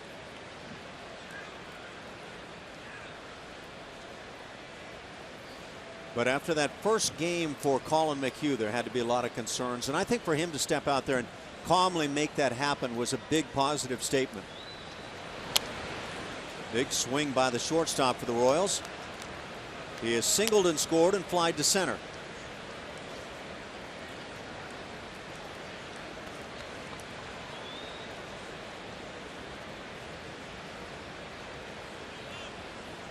In the American League, the Yankees are in Toronto leading over the Blue Jays 3-2. That game in the 8th inning. Cleveland, we just talked about them. Now in the 9th inning at Tampa Bay, the Rays have put 4 on the board in the 8th and lead it 5-1 over the Indians. Hit in the air right center field. Gomez has a bead. And out number 2.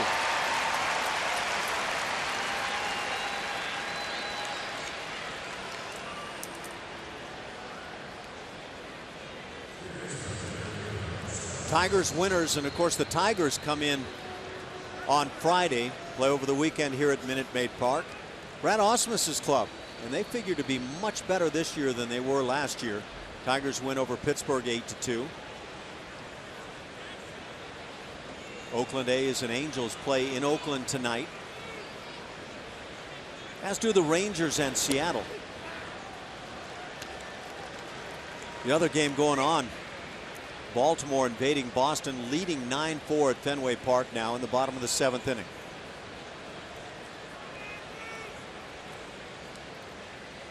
Mike Moustakas at the plate.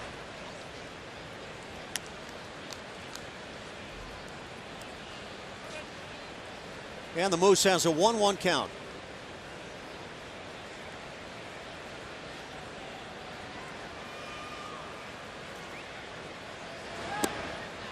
Moustakas backs away. The Royals probably a product of their ballpark in good part. A big yard, tough to hit the home run ball there. And they were last in the league in home runs last year, and yet World Series champions.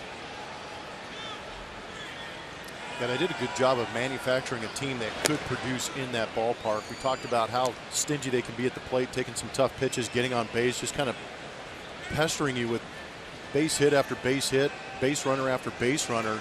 You eventually get that big hit in the gap like Kauffman Stadium. You're going to have some guys running around for quite a bit. And the 1-out walk. Make that 2-out walk here in the inning. It brings up the 3-hitter Lorenzo Cain. The Royals have been playing good ball and defending their World Series title.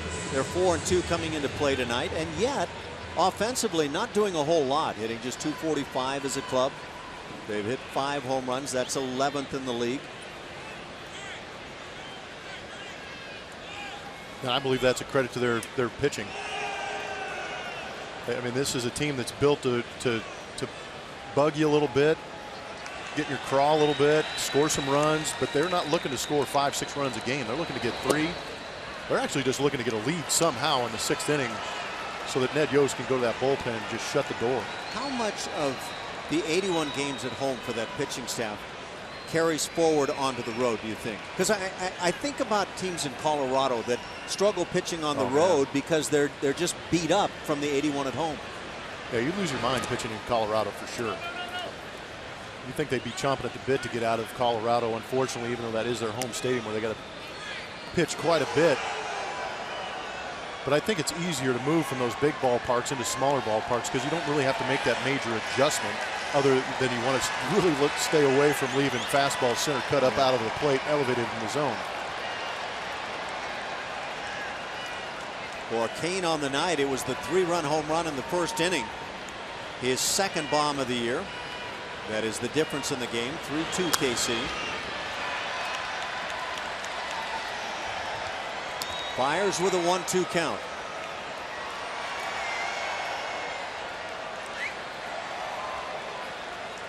And Cain, the #1 WAR-rated player for the Royals last year. Boy, they got it done. As Blummer's saying, on that pitching side, had a great year out of their closer. A tough club.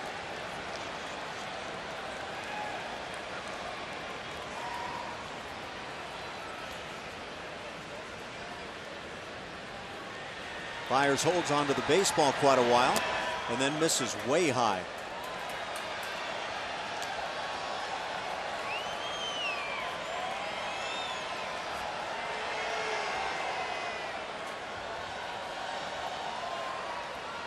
When you look at teams hitting the home run in the American League, the Astros start the night atop the heap. They have 13. Seattle's right behind. That Seattle club has been swinging the long ball bats, led by Robinson Cano. Byers brings the 2-2, and that's nowhere close. Nice play by Kratz. The other team in double digits with the long ball probably expected Baltimore.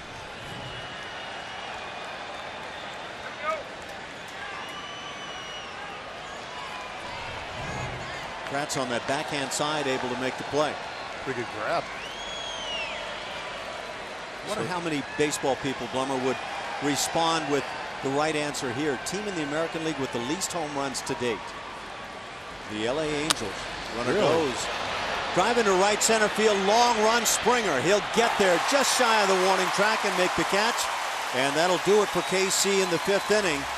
They leave a man as we go to the bottom of the 5th. 3-2 Kansas City.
Houston Astros baseball on Root Sports is presented by Southwest Airlines. Transparency, low fares, nothing to hide.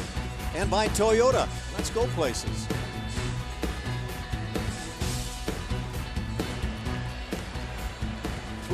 Royals on top, all the scoring in the 1st inning. RBIs for the Astros from Colby Rasmus and Tyler White. Here in the 5th, it'll be 9-hitter Erik Kratz trying to get something going, followed by Jose Altuve and George Springer.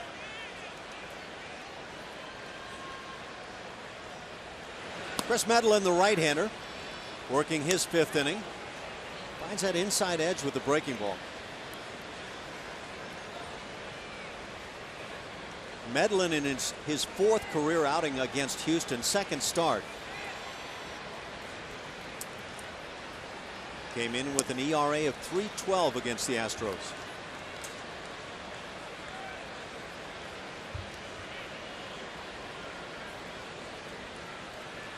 And Brownie mentioned it, 40 and 22 lifetime for Medlin, so he's had success. 15-game winner just a couple of years back. Make it 3 years. That was 2013. With one of those Tommy John surgeries, didn't pitch at all in the 14 campaign.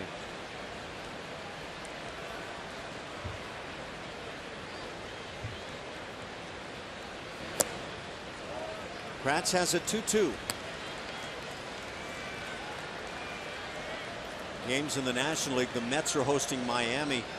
They're in the 8th inning, tied at 1. The Giants are also tied at Colorado, 1-1 in the 4th. Arizona down the Dodgers 4-2.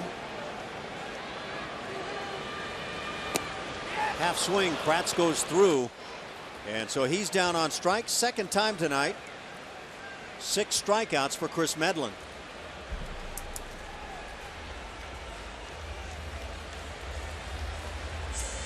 With 1 out, leadoff man Jose Altuve comes to the plate. Drew a walk and scored in the 1st inning.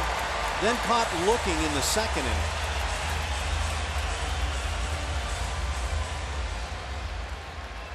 Altuve hitting .276 as he stands in.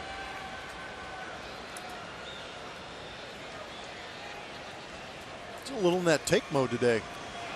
We saw that coming out of spring training. Yeah, but And- early on it seemed like he was hacking a little bit, being the original Altuve we've become accustomed to. Yep. But today, for whatever reason, I'm not sure what the scouting reports are saying, but he has been a little passive. The 2 games back here against the Brewers, he looked like that guy that was just up to the plate trying to draw a walk. And I know there's been talk about, That doesn't make any sense with this guy. yeah, the guy that's led the league in hits the last 2 years and hit .341 a couple of years ago. Yeah, that's all. That's all, as he won a batting title. He's got the most hits in the major leagues over the last 3 years. Did you guys already talk about what Sparky told us? Yeah, let's mention that. That has not come up, as the one hopper is hit to shortstop. Altuve thrown out. 2 outs in the inning. A chance to look back at yesterday, what Jose Altuve was doing. Raking early and often, like he does, leading off that ball game with a base hit, stealing a bag.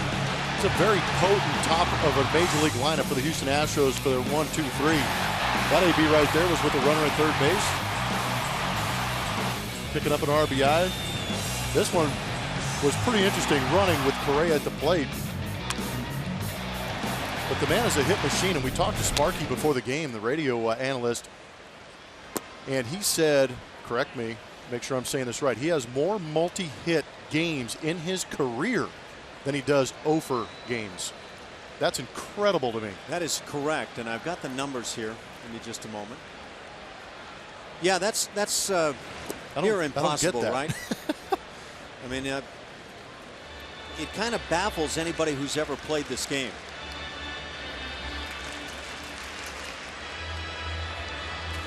By the way, George Springer 2 for 2 on the night.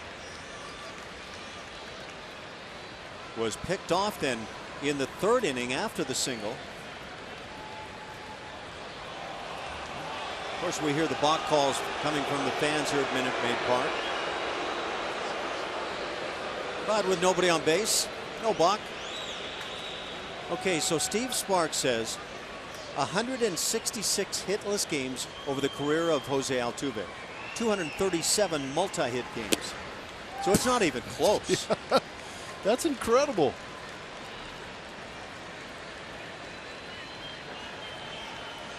.3-0 the count on Springer. George now with the 2 hits tonight has the batting average up to .258.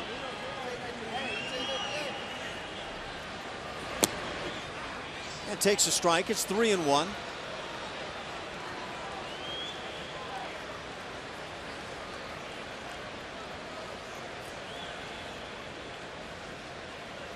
The only long ball in last night's game, the one hit by Colby Rasmus in the 1st inning. Springer tries to add one here tonight, comes up empty.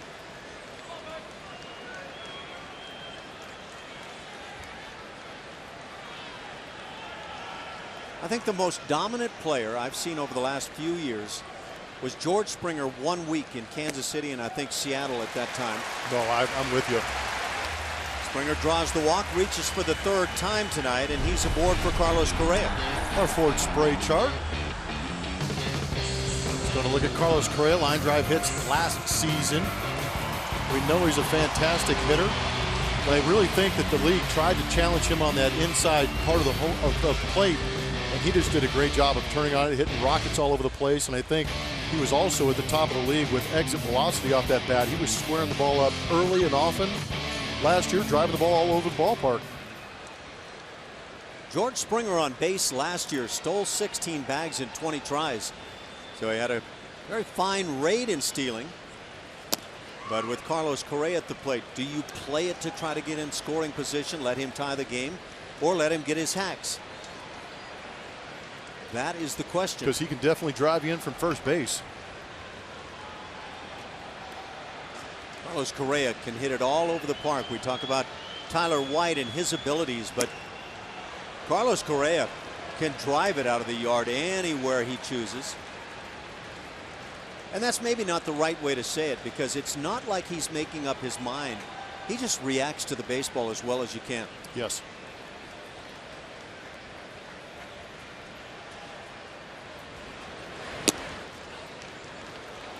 And a peek at Correa last night.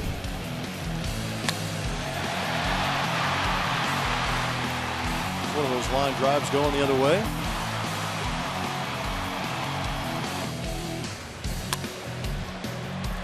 and not trying to do too much. With his talent level and his youth, you would assume he'd go out there and try and do a little too much sometimes, but he is always staying within himself, staying up the middle of the field, taking quality swings, always having quality at bats. And you see right here, worked himself into a 3-1 count. You know, I think about a guy like Correa and his abilities. There are times when I don't mind him trying to max it out, even if it's to right field, for example. But he does have those instincts you talk about where just seems to know how to play the game right as he takes ball 4. A couple of walks in the inning, runners at first and second for the dangerous Colby Rasmus. And I think Ned Yost wants to make sure the Royals have things all straight. Dave Island is the pitching coach. He's out to the mound. And I think for the Royals, they have to be thinking right now, Colby Rasmus is the guy who seems to be swinging that let it fly big time bat for the moment. Luke Hochevar loosening in the pen for KC in left center. These next two guys in the Astros lineup have done some serious damage. Talked about Colby in the pregame.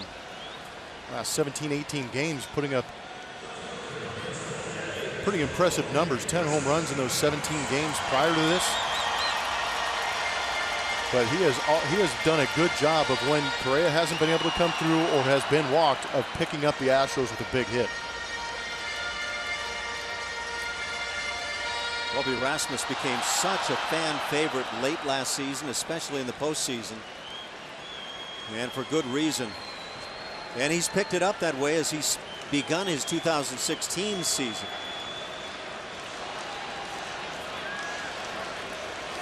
Runners lead from first and second. And that breaking ball that they try to start him with misses away. Colby has 7 lifetime home runs against the Royals.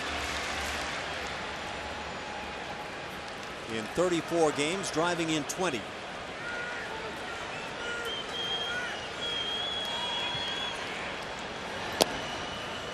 And that one misses away. Rasmus was 2 for 4 in last night's game. The home run that we mentioned, a couple of RBIs. Also struck out a couple of times, but laid down that bunt for the base hit on the left side. We talk about how much damage he's done. He's also doing a good job of laying off some pitches. On base percentage way up this year. So tough to tamp down that excitement when you're swinging the bat well. I thought you might be going to what I was thinking. If I felt that need to try to drive the baseball, I got over anxious and started hacking early on some pitches. I completely agree with you on that. I did the same exact thing. That pitch on the fist fouled back. And a 2-1 count. He just feels so good, and I'm going to get what I want. And the pitch would be right on the hands, or whatever the case would be. And even though you were geared, the mind was positive, it just wasn't going to work.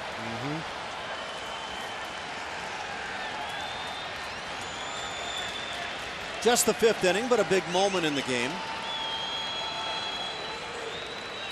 Right-hander Chris Medlin facing Colby Rasmus. They come in again and miss. It's 3-1.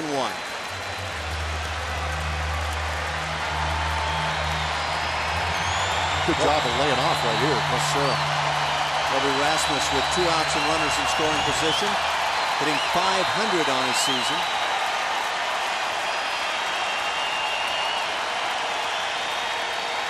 A.J. Hinch watching intently, and that one finds the plate. It's 3-2. Maybe a cut job. A little bit of a slider. He's been throwing it all day long. Yeah, good tilt to it. He's had good command of it also. But in a 3-1 count, the last thing you want to do is lay something flat out over the plate for Colby to ram.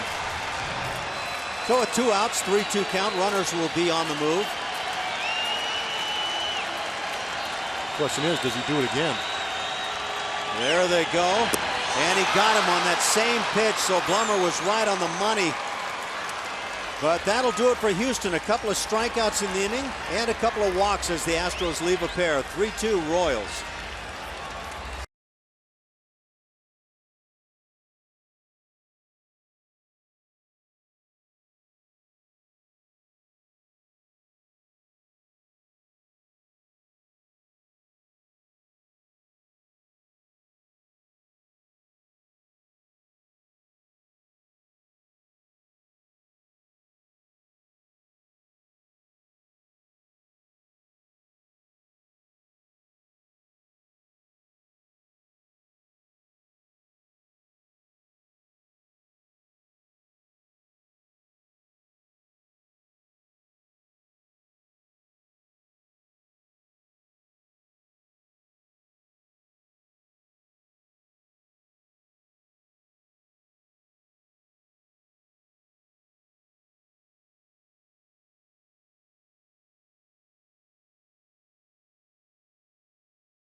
Every Wednesday night home game is Dollar Hot Dog Night, presented by Nolan Ryan Beef. Enjoy all the dollar dogs you want while cheering on the Astros. Get more info by visiting astros.com/dollardogs or call 1-877-79-ASTROS, guys. Thank you, Julia. Yeah, that looks pretty good right about now. 3-2 Kansas City leading it. We go to the 6th inning. 4-5-6 coming up for the Royals. Eric Hosmer leads it off. Hits one on the ground right on by Mike Fiers into center field. And a leadoff single. All even in hits at 6. Will Harris loosening in the pen for Houston.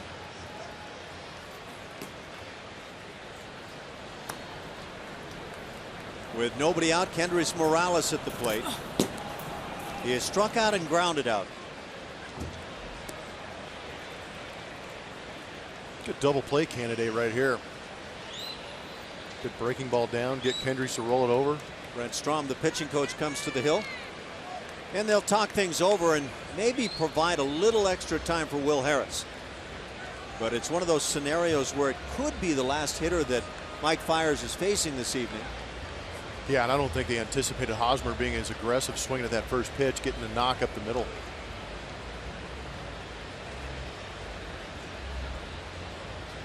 Three runs in the first for the Royals, 2 in the first for the Astros. That's been it.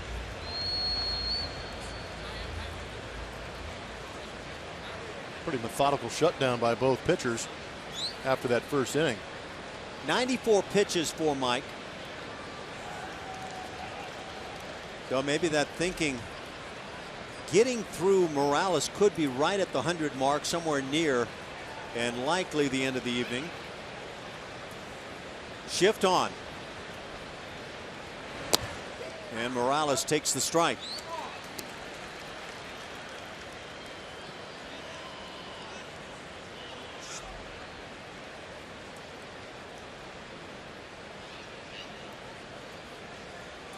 Morales had some big years as he came to the big leagues. Came up with the Angels initially in 2006. Rounds one to White, steps on the bag, and now has the runner in the rundown. White chasing from the backside, applies the tag, and the Astros get that double play. 3-6-3, and Tyler White continues to play strong defense.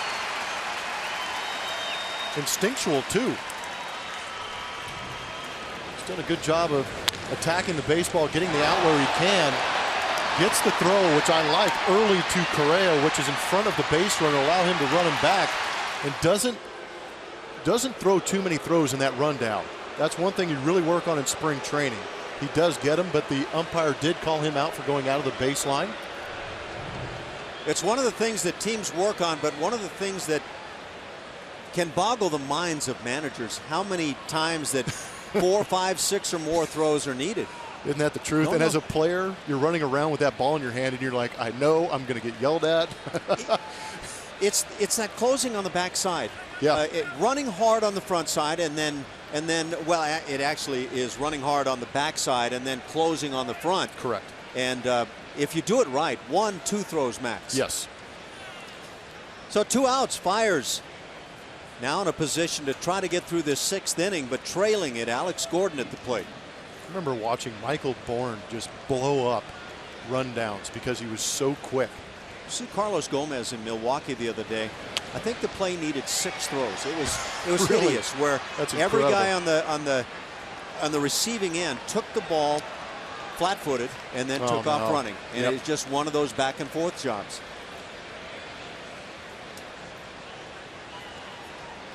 0-1 the count on Gordon. Struck out and singled. Stole a base. And again, that shift employed.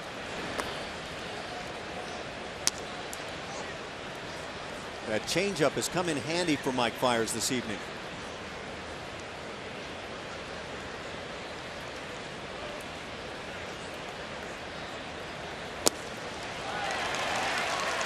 I don't know, you're the guy that's played around the infield. Tyler White giving you enough to feel comfortable with him at the bag all the time now? I'm getting more comfortable.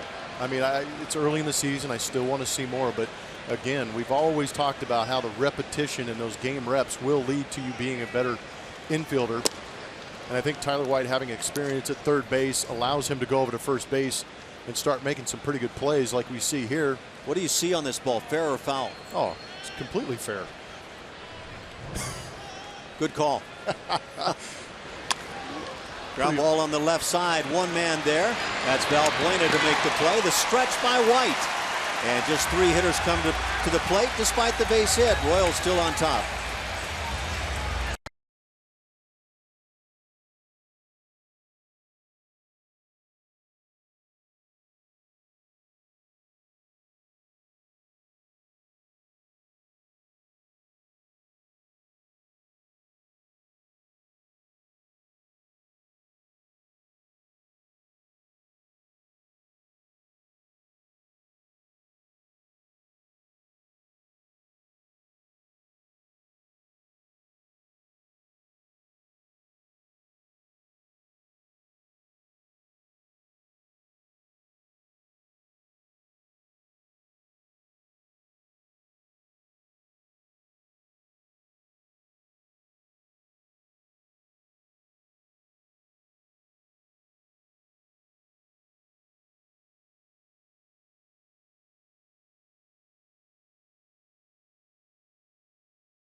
Chevy Stropole.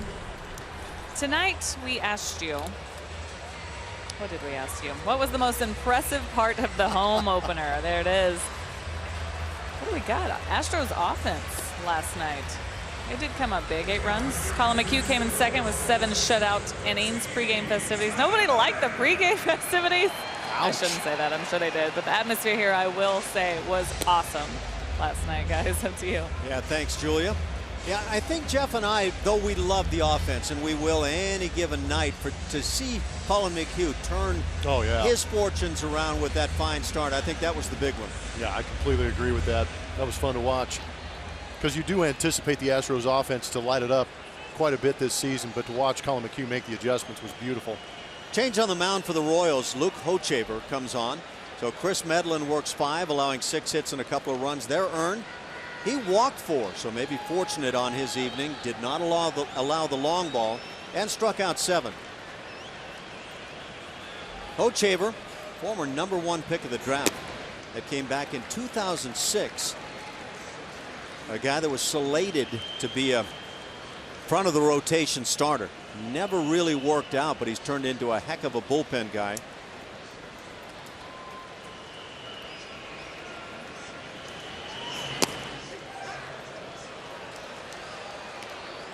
Is there that much movement on the pitches, or is Salvador Perez just catching some of these pitches kind of funky to make them look like balls, but they're getting the calls? Yeah, I need to. It's kind of, I mean, that one really caught me off guard. I didn't think there was that much movement on it, but the way Salvador caught it kind of questioned the location for me. Perez, early in the game with Medlin, was setting up away on a lot of right-hand hitters and catching it back to his left. A couple were called strikes. Those can look really funky. Good pitch. Good curveball for the called strike. Yeah. 1-2 the count. It's just, yeah, there's something a little off. The further out in front you catch it as a catcher, the worse it's going to look a lot of times. And generally, I would say Perez is a nice deep catcher. I agree. Good fastball, but misses away. It's 2-2. Leading off here in the inning, it's Tyler White, and he's looking at some good stuff right about now. Hochevar's really seen a jump in his velocity. 2013, 95.6 miles an hour, and then 2015, 94.4. It's consistent cheese. Did not pitch in the 14 season. Another one of the guys with arm issues, but boy, he has bounced back, as you're saying, with great stuff. Last year, he allowed 49 hits in 50 and 2/3 innings, so about 1 per. But you go to that 13 season, 41 hits in 70 innings. So he was one of those untouchable great arms in that bullpen. Literally, yeah. And then you go back to when he was a starter. He allowed more hits than innings in 2012. So a change of fortunes, and that slide piece there does in Tyler White. First out of the inning. Slider's really been the equalizer against this Astros lineup this evening. Medlin had a great one. Now Hochevar with that electric fastball, backing it up with an 89, 90 mile an hour slider. It's not easy for right-handed hitters. Yeah, there's something to be said about these guys that get drafted that have the great arms. They're going to be one of our next starters, and then they scuffle a bit. But when you put them in the bullpen and find that 1 inning dials them up quite a bit, they turn into something special. Carlos Gomez at the plate takes the breaking ball for a strike.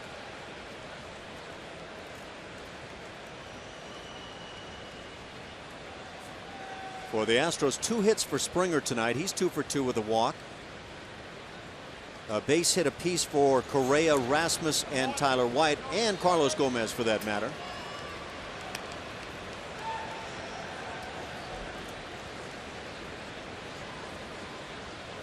Ball and a strike. Straight up infield, playing in on that left side is Moustakas.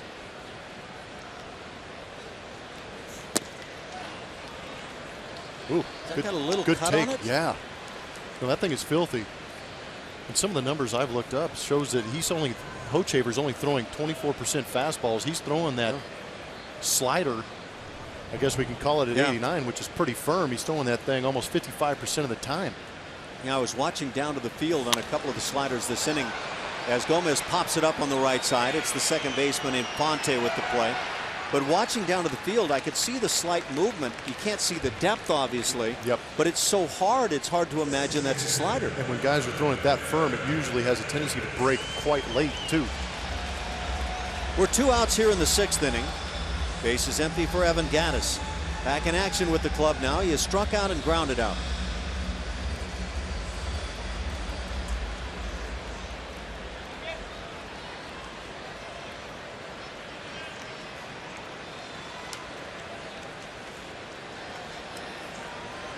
Gattis just wanted to make sure that A.J. Hinch knew he was ready. Twitter's the way you do it these days. He just simply said, ready. Expect nothing less out of Evan. Short and sweet. Well, he's not going to waste a lot of words about it. No, he's got one thing on his mind, hit. And I think A.J. could figure it out. Activated from the 15-day DL prior to tonight's game.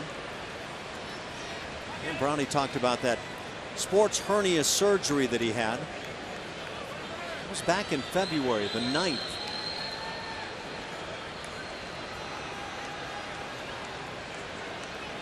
Led the Astros in home runs and RBIs last year. And of course, let's not forget triples. Record-setting pace with those triples last year.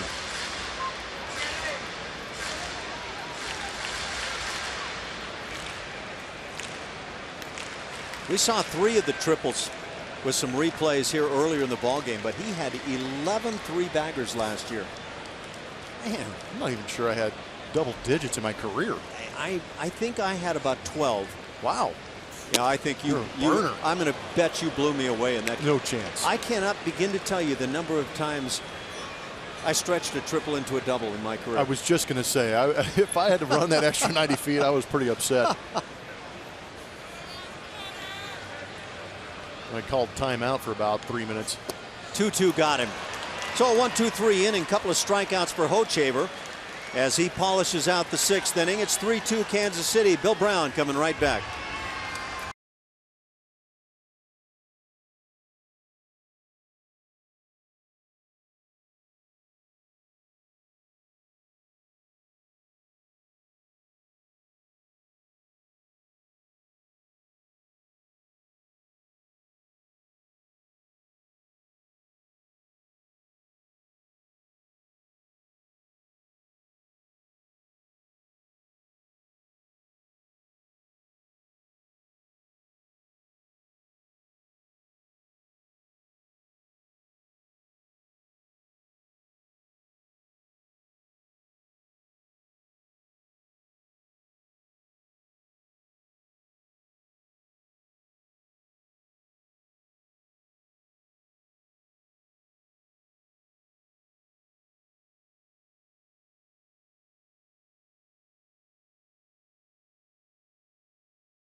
Tron Auto Group showing you a 3-2 lead for Kansas City. The Royals off to a good start at 4-2. Lorenzo Cain gave them a nice start in this game with a 3-run homer in the first inning with nobody out. Escobar and Moustakas had singled. The Astros at 3-4 responded with a 2-run first. Rasmus had the RBI double.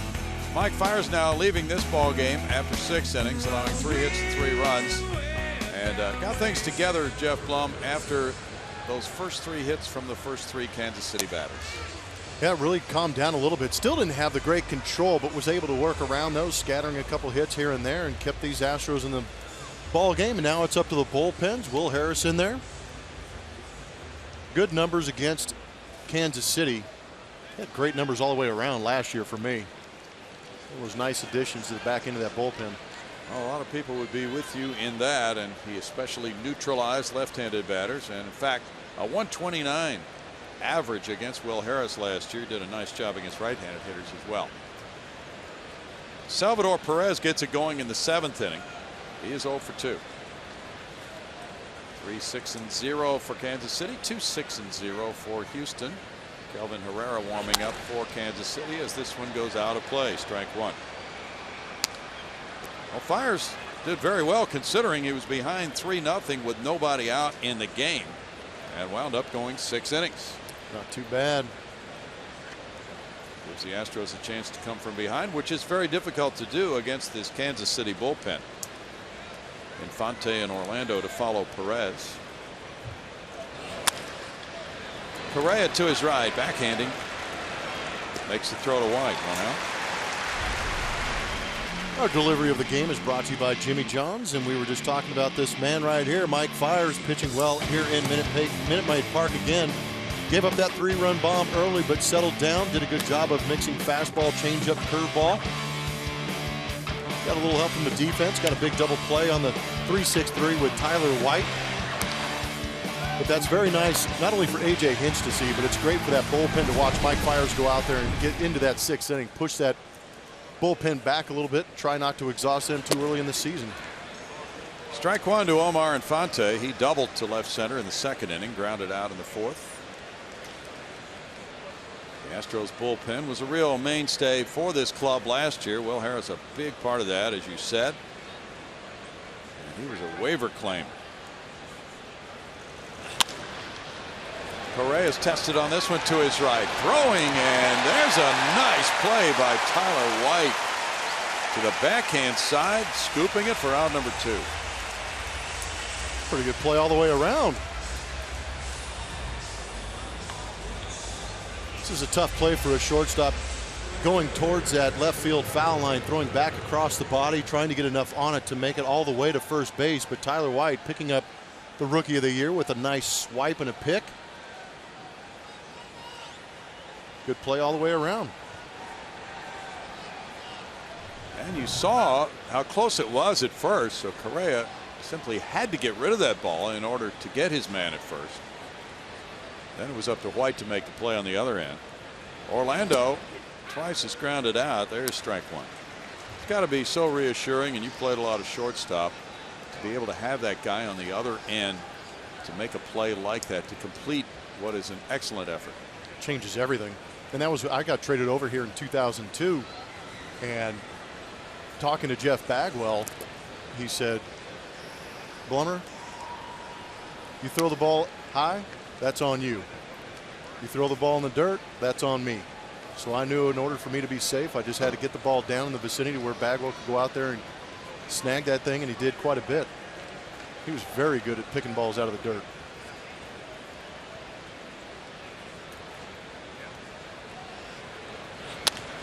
Up the middle, and that one backhanded by Altuve. He collides with Correa. They better get up. Oh boy. It's going to be a hit for Orlando, but is there any damage? They both get to their feet and apparently uninjured. Scary. Yeah, that's not a comfortable feeling for Astro fans to see those two guys collide. Hit the mound, jumped up. Altuve got there easily. Not sure he would have had a play anyway. Orlando runs pretty well. You're almost thankful they're good enough athletes to avoid direct contact, because that's exactly what happened. Now, they both did twist and turn out of each other's way, didn't they? Thankfully. Just a glancing blow. So now with 2 outs and Orlando at first, the order turns over, and it's Escobar batting for the 4th time. He led off the game with a single and rode home on the Kane 3-run homer. He's 1 for 3. Glad you're with us tonight. Bill Brown and Jeff Blum at this stage of the game, along with our birthday girl, Julia Morales. How about a nice comeback win for the birthday girl? Be all right. I'll take that. What's your favorite kind of cake, Julia? A favorite kind of cake? You know I like all cake. Let's be real. Easy to please. She'll just run off the calories in the morning. That is a given.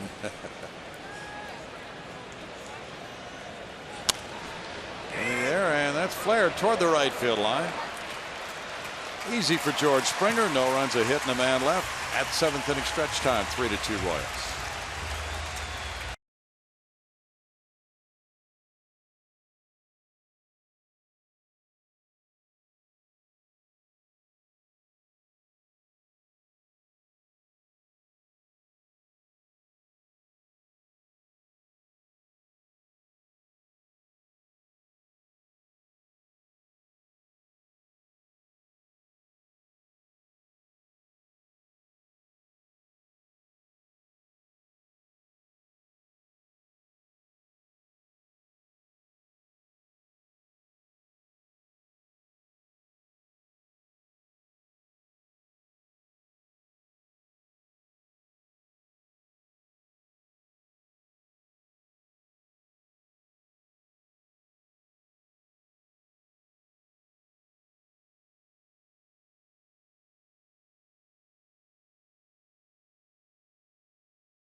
I'd say it's probably double the frustration, because you're living through the eyes of yourself and the coaches, and you're also seeing 25 heartbroken guys in the clubhouse. So I think you put so much time and energy into it.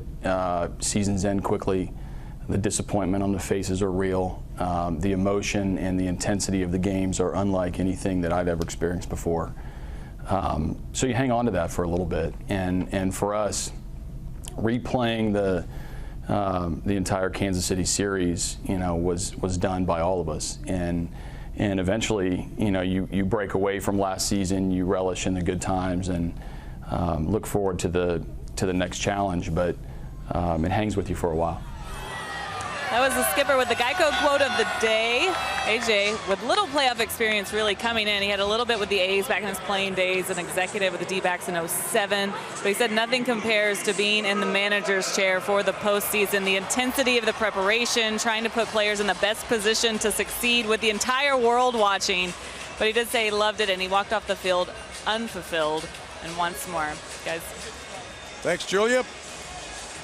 Bottom of the 7th inning coming for A.J. Hinch's Astros, and pitcher number 3, Kelvin Herrera, is in for Kansas City, an extreme hard-throwing right-hander who is 26 years old. He was an all-star last year. He's from the Dominican Republic, and he mowed down a lot of hitters in 72 games. Struck out 64 in 69 innings. Luis Valbuena leads it off. He's 0 for 2. Foul back. Preston Tucker is on deck to pinch hit for Eric Kratz. 21,027 is the paid attendance at Minute Maid Park. Luke Hochevar had a 1-2-3 inning with a couple of punch outs, and you see the numbers on Herrera. Very good to open the season. He gets a strike on Valbuena, And moves in front. 0-2 in the count.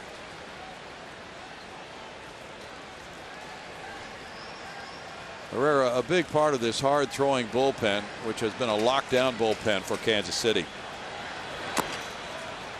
They're without Greg Holland now, who's out for the season, but nonetheless still a very difficult bunch at the end of games.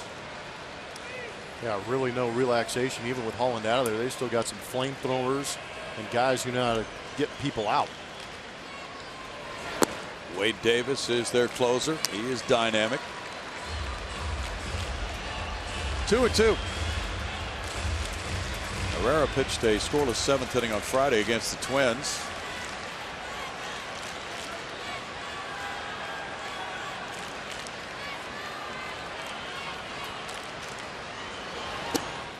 He gets a punch out, 1 out. That did not look like fun at all. Nope. 10th strikeout for Kansas City pitchers.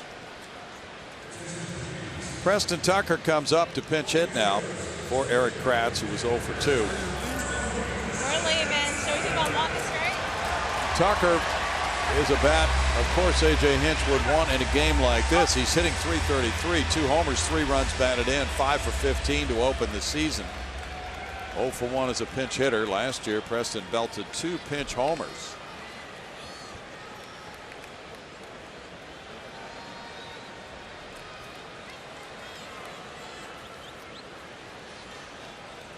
Last night, Preston was 0 for 2 with a couple of walks. That snapped his 5-game hitting streak to open the season. There's ball 1. Tucker's been known to hit some big home runs. First home run of his career, game tire up in Detroit. He has legitimate opposite field power.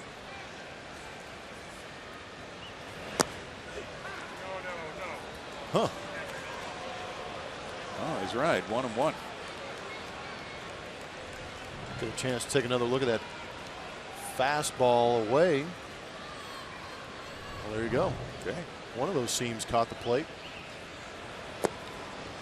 2 balls and a strike. Ken Giles is working in the bullpen for Houston.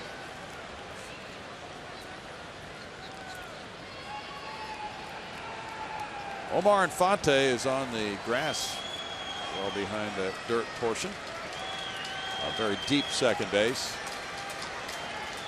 There's room in right center field with Kane shaded to left center. Ooh. 2-2. Good pass by Tucker on that fastball. Herrera was signed as a free agent by Kansas City in 06. He's had 5 major league seasons. Pitched really well in the postseason last year, an ERA of 0 in the ALCS and 0 in the World Series. He won a game in the division series. Now it's a full count. Pretty filthy changeup at 89 miles an hour with that movement from Herrera.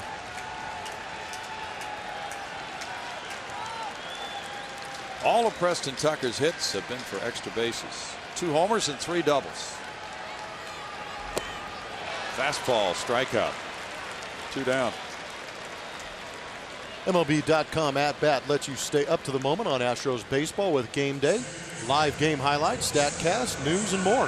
Download MLB.com at bat, the #1 app for live baseball on your phone and tablets. It's 11 punch-outs tonight for Royals pitchers. Jose Altuve is 0 for 2 with a walk and a run scored.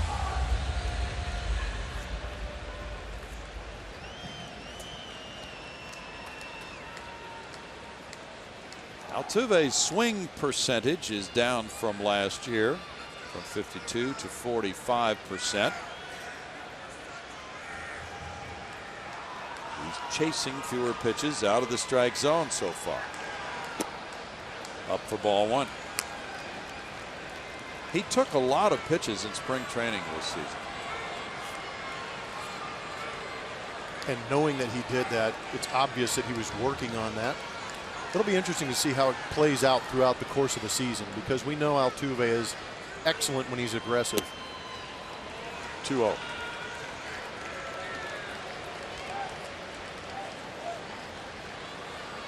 And back-to-back breaking balls from a guy like Herrera that throws 97 miles an hour might make you wonder if he's thinking along the same lines, that if Altuve is aggressive on my fastball early, he has a better chance of getting that knock.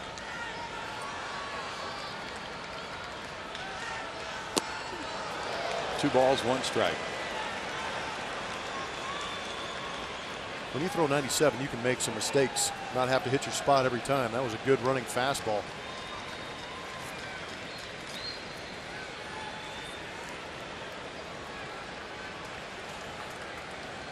Moustakas stays even with the bag at third. You look in from the right field corner. Now 3 balls, 1 strike.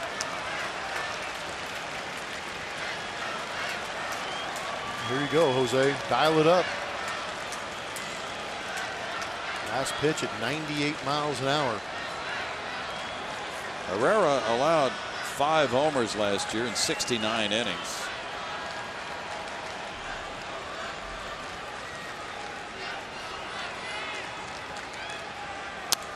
Altuve had a pitch to swing at, fouling it, and it's a full count. Pretty healthy cut right here from Jose. He did go for it. He put a lot into that swing.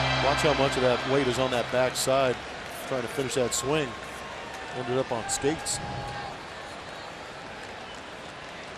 George Springer's on deck.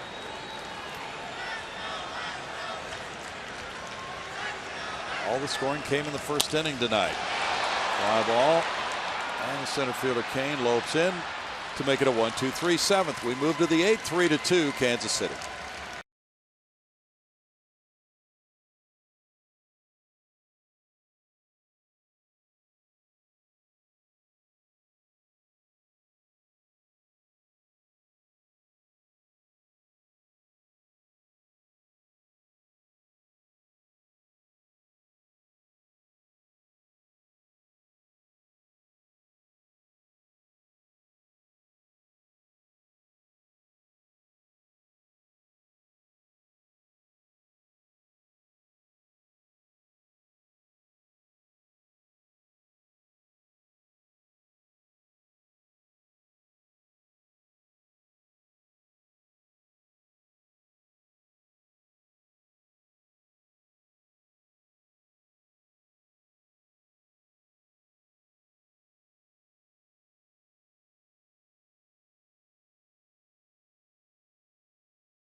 Astros trailing by 1. We move to the top of the 8th. Save money and get the games with the best giveaways, including the Award Series bobbleheads with the Astros 10-game Award Series package. Visit astros.com/mini-plans or call 1-877-9-ASTROS to get yours today. Will Harris today said that he knew he'd probably be used a lot this series with all the lefties over there for the Kansas City Royals. Had the day off yesterday. Watched Colin McHugh go 7 innings and said it was a small victory for all the guys in the bullpen. Just as much as they've been used, they weren't exactly feeling fresh. So they needed a day like yesterday. Fiers coming out and going 6 will definitely help him again today. But Harris, good against lefties. We'll see him probably a lot over the next couple of days, including Tony Sett, guys. There's strike 1 to Mike Moustakas. Moustakas has a single and a walk. Harris might be called the second lefty, so to speak, in the Astros bullpen, even though he's right-handed, because he has been so effective against these left-handed hitters.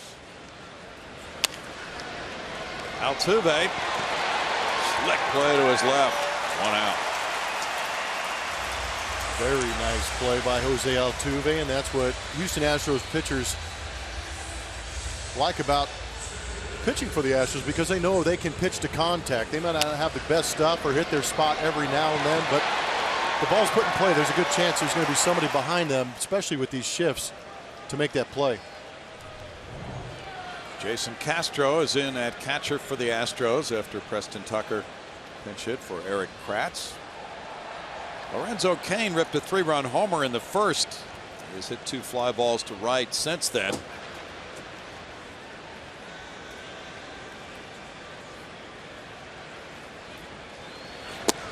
This is one of those very unusual nights in which all the runs have scored in the first inning, and we're now in the 8th.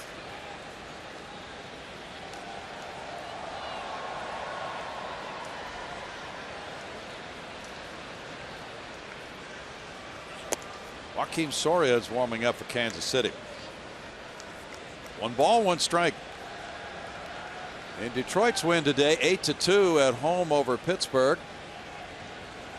Justin Upton had a 4-for-5 day. The tape measure homer.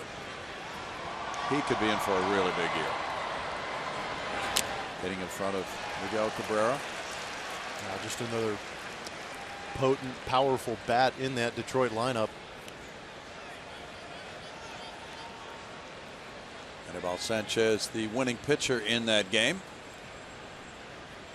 So the Astros should be facing him over the weekend in that series here.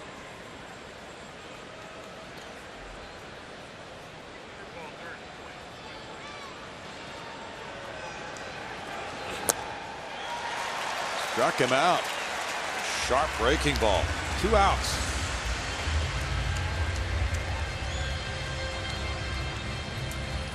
Will Harris worked 71 innings last year. That was 4th in the American League by a reliever in 68 games. Trying for a 2-inning stretch in this game tonight.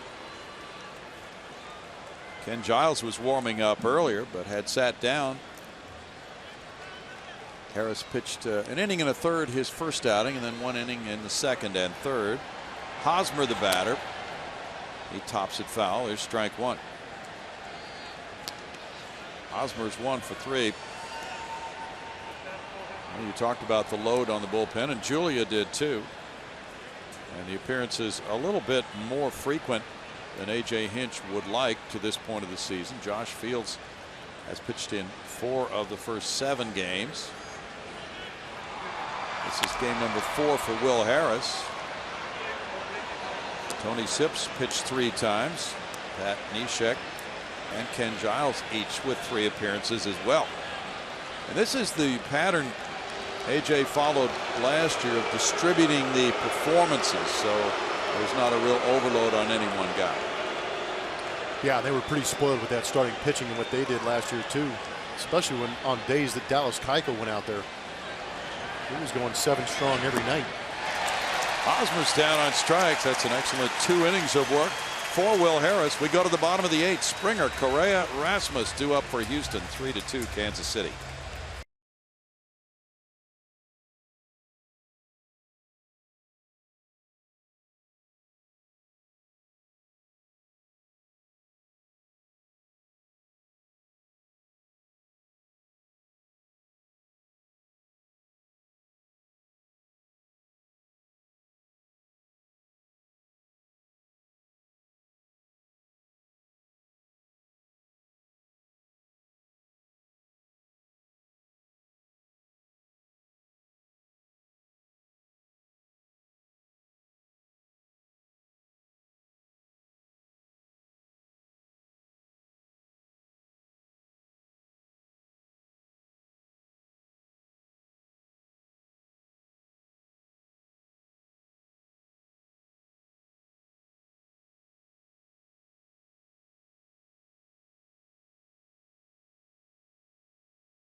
Astros LLC and may not be reproduced or retransmitted in any form. And the accounts and descriptions of this game may not be disseminated without the express written consent of Houston Astros LLC. We're back at Minute Maid Park. 3-2 Royals leading the Astros, bottom of the 8th. And it's time to name that Astro. This is brought to you by your local Honda dealer. We've got some clues for you. He played all 4 infield positions. He was a graduate of the University of Wyoming. 10 homers in 1980. All right, who is he? Tweet us your best guess. We'll tell you later. You know him. I do. Bottom of the 8th inning, and the Astros trailing by 1 face Joakim Soria, pitcher number 4 for Kansas City. In 3 games, a 1-0 record, a very high ERA of 13.5. He had 160 saves with the Royals from 07 through 2012. Now a setup man, 31 years old, from Monclova, Mexico, facing George Springer, who's 2 for 2 with a walk. There's ball 1. Kelvin Herrera in 1 inning, allowed no hits, no runs, had no walks, and struck out 2. The Astros have struck out 11 times in this game. Springer fouls it back. It's 1-1, and this is where it gets difficult, and this is where the Royals have excelled at protecting close leads in the late innings.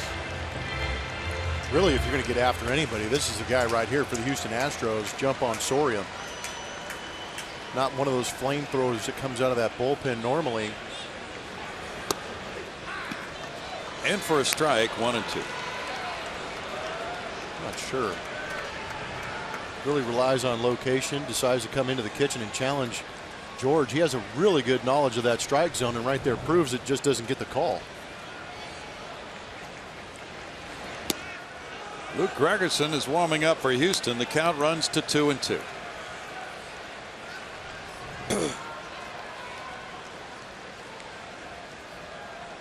Breaking pitch stayed up right at the top of the zone. Soria in his first game gave up 3 hits and 3 runs in 2/3 of an inning opening day. Foul back. But he got that win Friday night against the Minnesota Twins, a game the Royals won 4-3. Soria, even though he got the win, gave up a run in that one.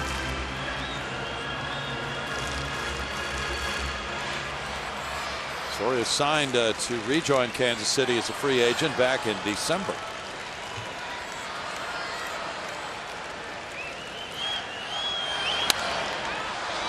That'll hang for the right fielder. Orlando coming over. 1 down. The Astros handed Soria a blown save at Detroit last year on the pinch hit homer by Preston Tucker. And that was a good pitch to hit with 2 strikes right there.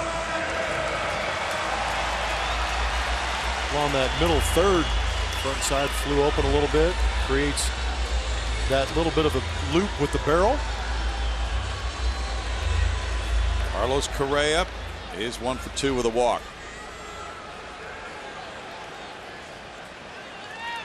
Back in 2014, when Soria was with the Rangers, the Astros tagged him with a loss in the 10th inning. He delivers to Correa, and it's 0-1.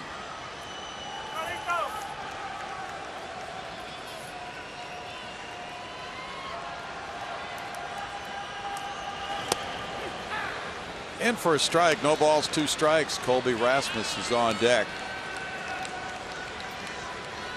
Royals bullpen in the early going has an ERA of 3.00, 2 wins, no losses, 2 saves in 3 opportunities. That's a punch out for out number 2. Big punch out. The Toyota Tundra helps us work the game. This young man coming up, Colby Rasmus, right man, right spot right now in Houston. We talked about how happy he is to be on this roster, in this clubhouse, providing that stabilizing force. Might be a little rejuvenated with the youth in that clubhouse, understanding how hard it is and how much fun it is to play in this arena. He looks at it, strike 1. Rasmus doubled in a run in the first. He's 1 for 3.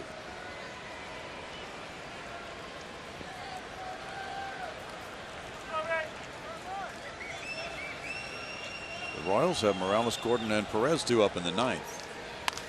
Up the middle, and that will make it through into center field for a 2-out single, and Rasmus is 2 for 4. Swinging a very good stick right now. Very good eye, gets pitches in the zone, doing a great job of barreling it up. So quiet at the plate too. Colby's not one of those guys that you stand next to him and go, oh my gosh, this is a massive human being. He's a lanky frame to him. Just has a high quality swing right now. He does generate bat speed. Tyler White drove in a first inning run with a single. He struck out a couple of times since then. 1 for 3 tonight. Taking ball 1. Each club with 7 hits and no errors right now. The Royals are 3-0 in one-run games.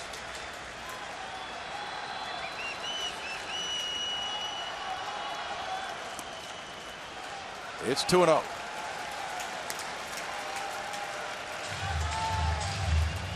Is it feeding time for the Great White? Put himself in a good count to try and get something to eat.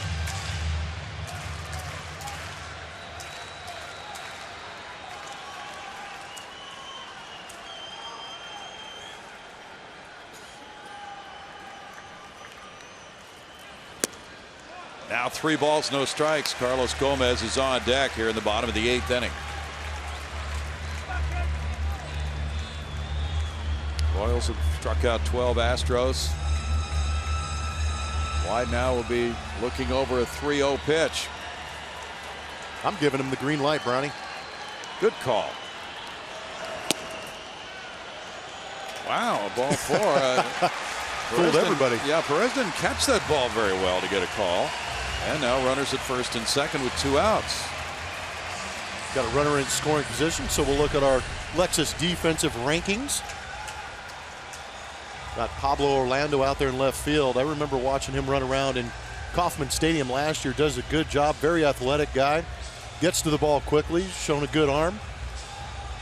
Alex Gordon is a Gold Glover. And Lorenzo Cain gets the ball pretty good too. I would challenge Lorenzo just because of the accuracy issue. Not high velocity throwers, but they do a good job of getting to the baseball. Here's the challenge for Carlos Gomez, who's 1 for 2 with a walk tonight. Pick up his first RBI of the season with his club down to its final 4 outs, trailing by 1. Strike 1 on the fastball from Soria.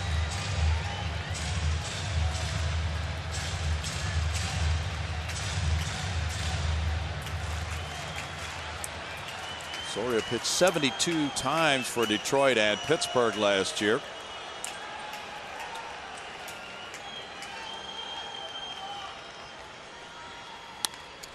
Gomez rolls it slowly out to second, and Fonte with the throw, and that ends the 8th inning. No runs, a hit, 2 men stranded. We move to the 9th, 3-2 Kansas City.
Houston Astros baseball on Root Sports is presented by Southwest Airlines. Transparency, low fares, nothing to hide. And by Lexus, the new 2016 Lexus ES and ES Hybrid. It's next level luxury. It's a one-run ball game here, 3-2 Royals. We go to the 9th inning. The Astros call on their closer, Luke Gregerson. Will Harris in 2 innings allowed 1 hit, no runs with no walks. Fanning 2. Mike Fiers went the first 6. The Royals had a 3-0 lead after 3 batters on a 3-run homer by Lorenzo Cain.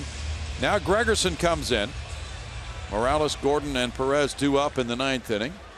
He's 2 for 2 in saves in his 2 games with an ERA of 0. 3 for 3 in the postseason in saves last year. Morales takes, and there is strike 1. He's 0 for 3. The Astros will have Gaddis, Valbuena, and Castro due up. The 7, 8, 9 hitters in the bottom of the 9th. Altuve comes in for the slow roller. On over to White. 1 out for Gregerson. I think this is a pretty unique situation where AJ has the chance to use Gregerson to keep this game where it's at, and also have a guy like Ken Giles who has that closing experience in the bullpen in case the Astros tie this up. So you have another guy to come in and shut down another inning, allowing them a couple more chances to come back and win this thing. The Royals are warming up their closer, Wade Davis. Alex Gordon with that 4th inning single is 1 for 3. Gregerson's big pitch is the slider.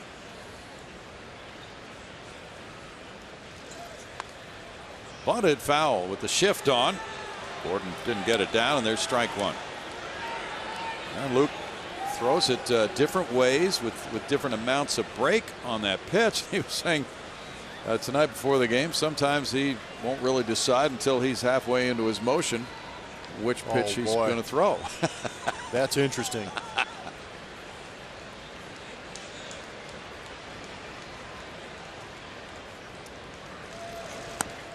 He gets a swing, and it's 0-2. Pick the right one. You bet.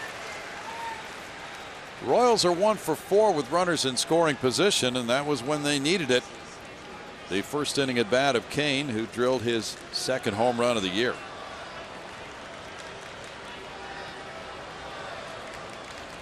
Each club with 7 hits and no errors tonight. Off the plate, and it's 1-2.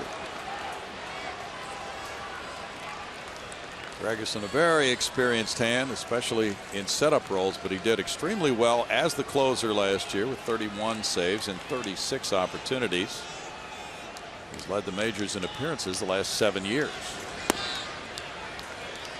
Gordon checks it in. It's 2-2.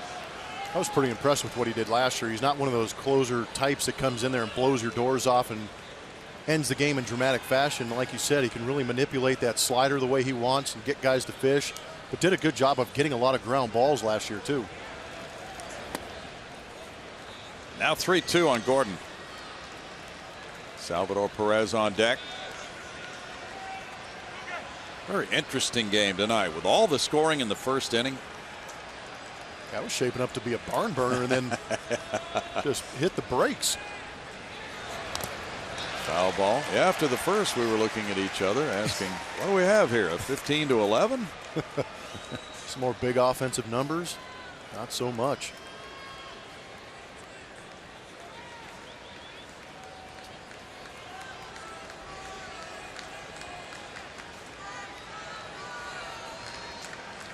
Gregerson hit the 500 plateau in major league appearances with his first outing of this year.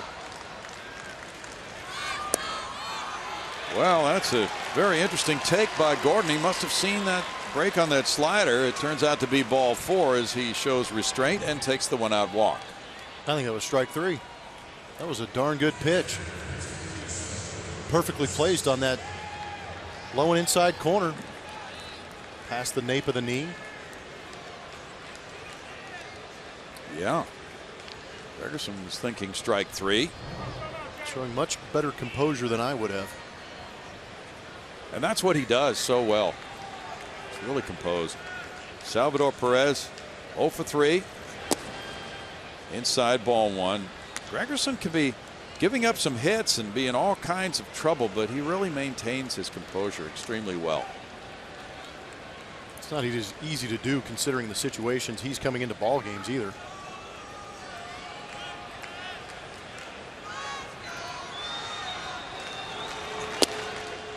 There for a strike.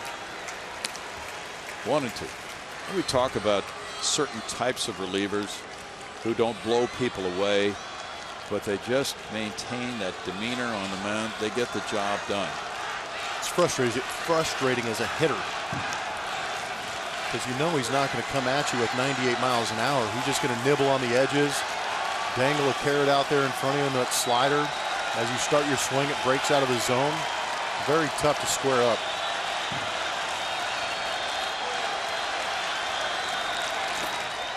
Well, there's a chase by Perez.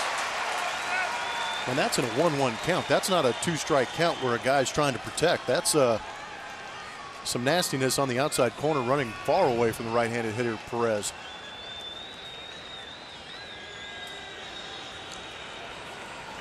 He missed that pitch by a few inches.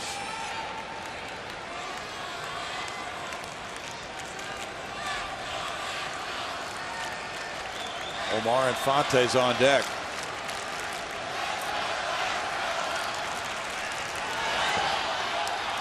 Now here's the runner advancing. Castro with a throw to Altuve, not in time on the pitch in the dirt. So Gordon on the wild pitch is able to move into scoring position as the count reaches 2-2. Castro made a good play on the pitch before this, and Gregerson tried to get Perez to fish after that slider again. Sometimes you throw a pitch in that opposite batter's box, a couple of holes being dug in there from hitters, has a tendency not to take a direct hop into the catcher's chest.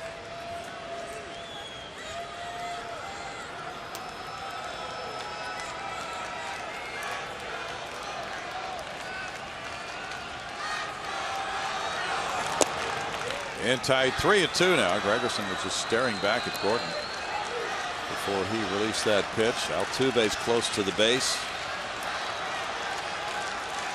Trying to make sure he doesn't steal third with 1 out in the inning.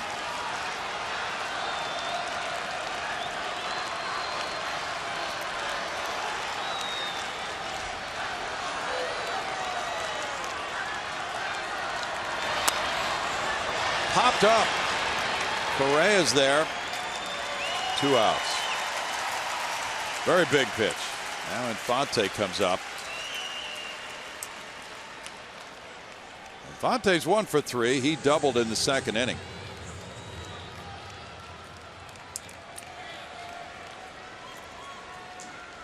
It was exciting baseball when these two teams squared off last October, and this is just that same type of really tight, interesting baseball. I just think it's a great matchup between two totally different teams and how they can compete against each other.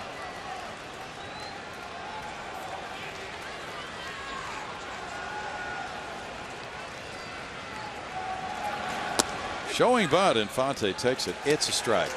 Both of these teams really run the bases hard. A very aggressive game when they get men on.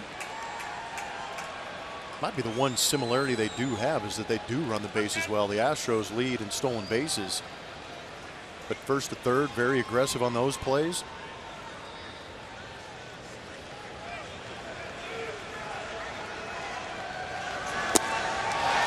Oh, 2 for Luke Gregerson.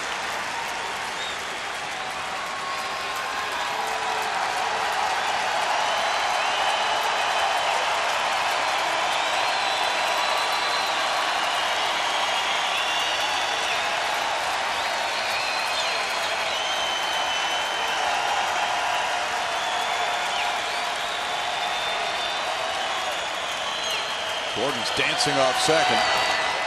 Swing and a miss, but the ball's in the dirt. Castro scrambling, throws to first, and that will do it in the top of the 9th. No runs, no hits, and a man left. We go to the last of the 9th inning. Gaddis, Valbuena, and Castro are due up 3-2 Royals.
Astros down to their last 3 outs here, down by 1, bottom of the 9th. And the fans have spoken. This is Name That Astro, brought to you by your local Honda dealer. Played all 4 infield positions, graduated from the University of Wyoming, hit 10 homers and 80. Who is this Astro? Twitter says a lot of Art Powell. Are they right? Let's see the answer. There he is. Artie, our teammate.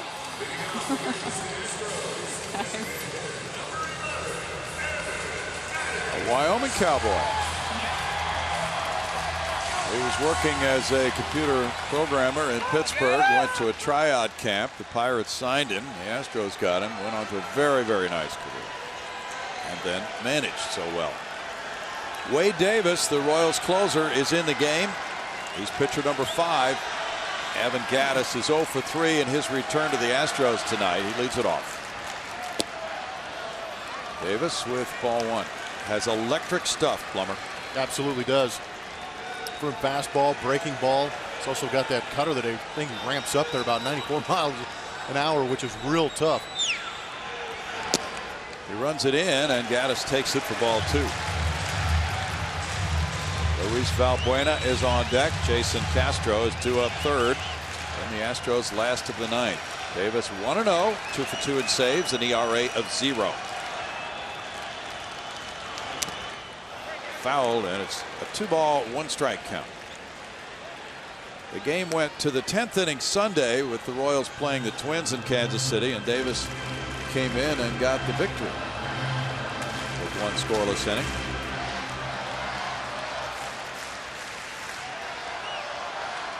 Since the start of last year, he's 19 for 20 in saves.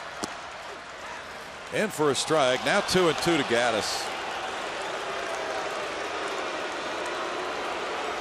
Last year, Wade Davis was named an All-Star for the first time in his career, and he led relievers in the majors in ERA.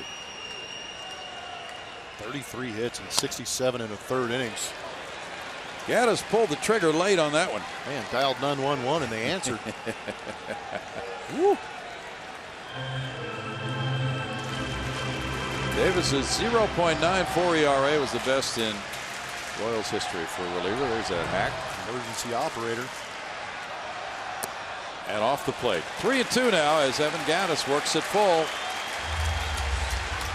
Davis was drafted by Tampa Bay in the 3rd round in 2004. Kansas City got him in the big James Shields deal.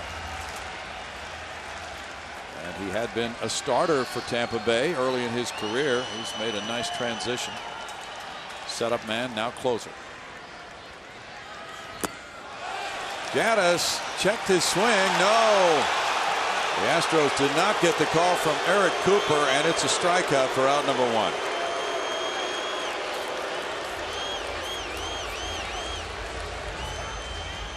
That's tough, but I do believe he went, and the replay shows it. Got a little aggressive on that fastball. Did a great job getting to that 3-2 count and knowing that you're going to get that fastball from Wade Davis. Maybe a little aggressive on the heater. Valbuena is 0 for 3 with 2 strikeouts tonight. It's 13 punch-outs for Royals pitching. He fouls it for strike 1. Castro's on deck.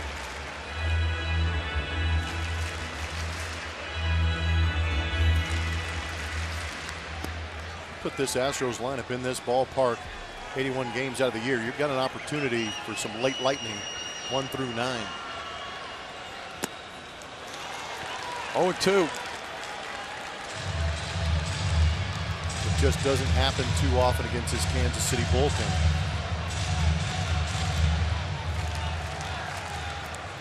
Davis allowed just 33 hits in 67 innings last year. 1-2.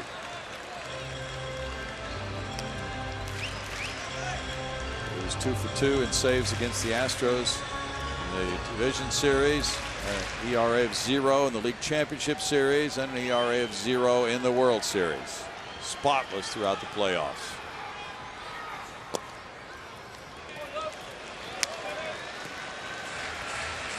The Royals have a hard throwing pen from the 7th inning on last year, averaging 95.8 tops in the majors. That is ridiculous how firm these guys come out of their throwing. Wow. They did have Greg Holland, of course, in the mix, but he is out for the season with an injury. Wade Davis has only given up 3 home runs in the last 2 years. Granted, he is pitching in Kauffman Stadium quite a bit, but still, that's an amazing number.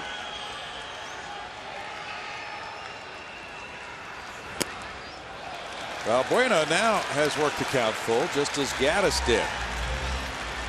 The promising thing is you've got the pitch count rising a little bit for the closer. Take him out of the situation tomorrow, possibly.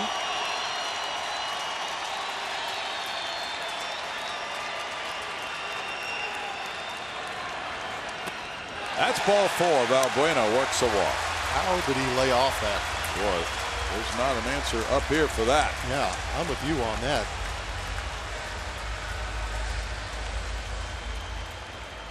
Now we get a pinch runner at first base, Jake Marisnick. Outstanding discipline from Luis Valbuena. Marisnick is the runner. Castro's the batter. Castro came in after Kratz left for a pinch hitter, Tucker, in the 7th inning. And Castro is 2 for 5 against Davis in his career. Jason is 2 for 20, a 100 batting average, no homers, 1 RBI. Question being, would you risk a second out with an attempted steal here by Marisnick? Definitely got to pick the right pitch to run on. Salvador Perez can throw well, but Marisnick also has the speed to put himself in scoring position with that tying run. Strike 1 to Castro. Jose Altuve is on deck. It's a good time for that young man to learn the value of a rally cap.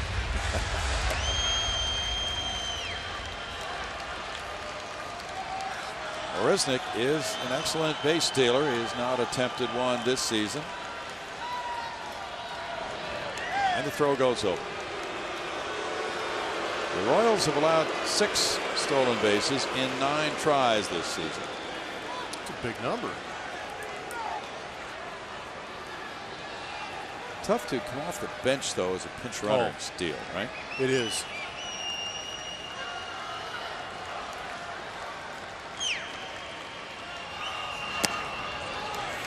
Perez came up and took a look, but Marisnick, even though he took a quick step, was going back to first. It's 1-1. We often talk about rhythm and timing. It's much the same at first base, too. They're not coming out of that dugout ice cold as pinch runners, but still trying to get the mind to talk to the feet, have your eyes react, pick up the tendencies of the pitcher. Can be tough coming off the bench sometimes. 1-2. Last year, Marisnick had 24 steals in 33 tries, but now the count's 1-2. Castro had a game-winning homer here against the Dodgers last year. So you're saying there's a chance. Always a chance. Until that 27th out.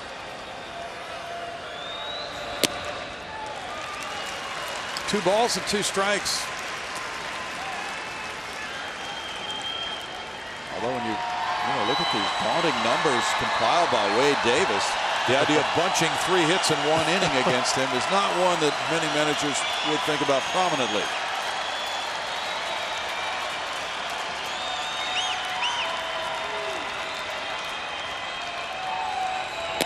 Now 3-2. Now things may change with a running game. That is interesting, yeah. And I believe you've got to take that chance. I know Castro has not swung the bat well early on here, but had a big triple last night in the opener. Put himself in a good situation here with the 3-2 count. Some speed at first base, may have earned himself a fastball. Get that thing ready and let it rip.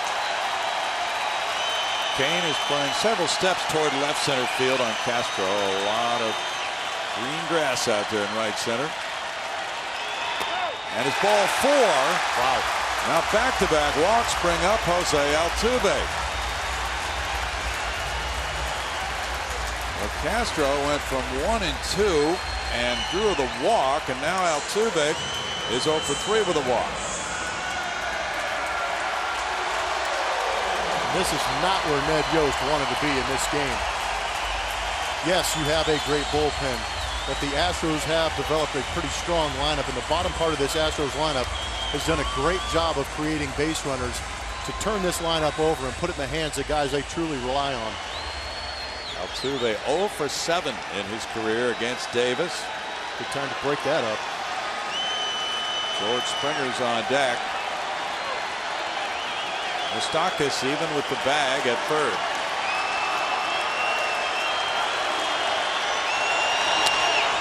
Altuve fouls it, strike one.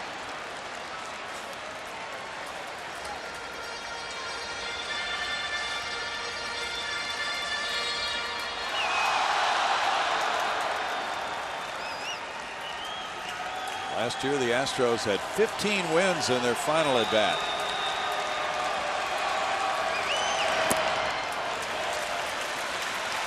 Two and two. Mr. Altuve was right at the center of a few of them. He gets a lot of the hits to begin with on the season, but he likes getting some big hits too. 3 walk-off hits last year. This one right here, July 23rd. Walk-off bomb. He looks at it, and it's now 2-1.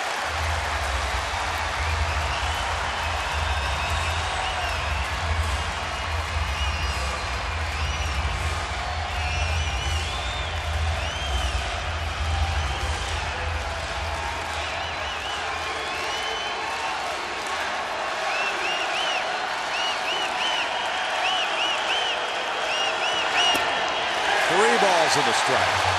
This has gotten extremely interesting with the fact that Wade Davis cannot find his command right now, falling behind every hitter I believe he's faced in this inning. Yeah, he struck out Ganis on 3-2. Back-to-back walks. Now 3-1 on Altuve.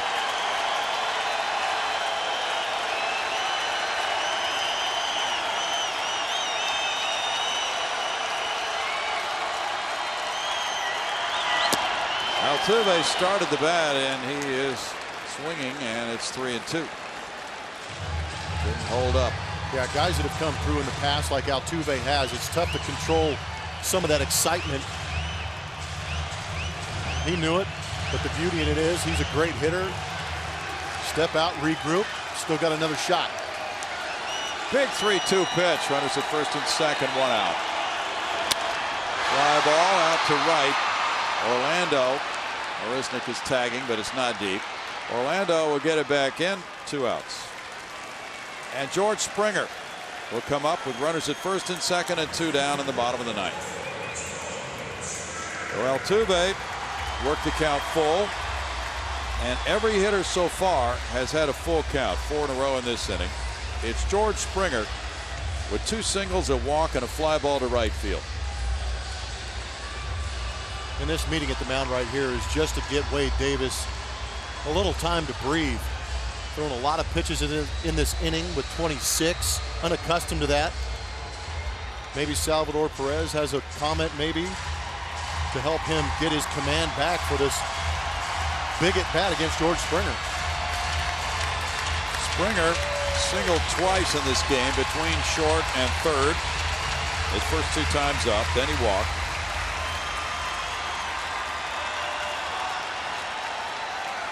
And now the game on the line. The Astros down to their final out with 2 men on in the home 9th.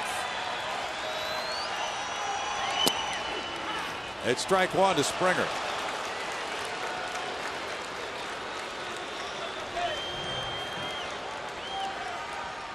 That inside corner has been wide open all night long for Royals pitching.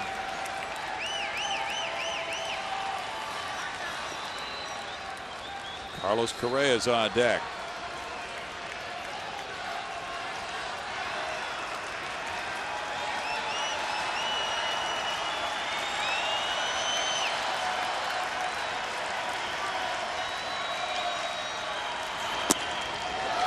Off the plate, 1 ball and 1 strike. One walk-off hit coming May 2nd, 2014 against Seattle for George Springer. Just a little infield dribbler won the game.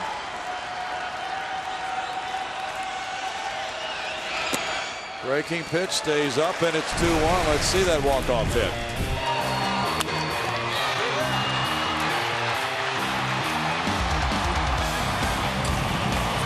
That's why you got to put the ball in play. Good things happen. Time for George to make something happen right here.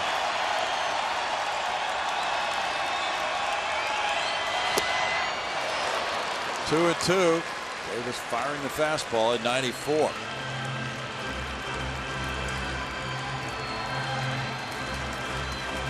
After that swing, it wouldn't be surprising to see him come back with that pitch and maybe try to locate it inside. Yeah, I'm just a little concerned with that front foot of George Springer. Breaking pitch in the dirt. Now 3 and 2 on each hitter in the inning. And you're right, Brian. He hasn't really shown good command of the off-speed pitch. Yeah, he got the first pitch of this at-bat called, but another 3-2 count because he's trying to bury that slider. Astro hitters laying off it, doing a great job to get back in these hitters' counts.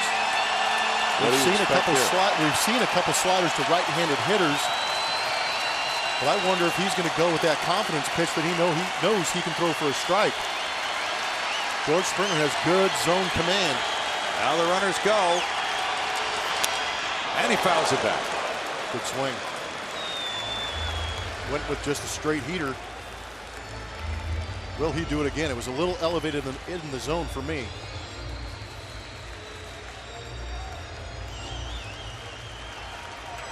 Ah, the emotions. That's agony. Love it. That could all change right here.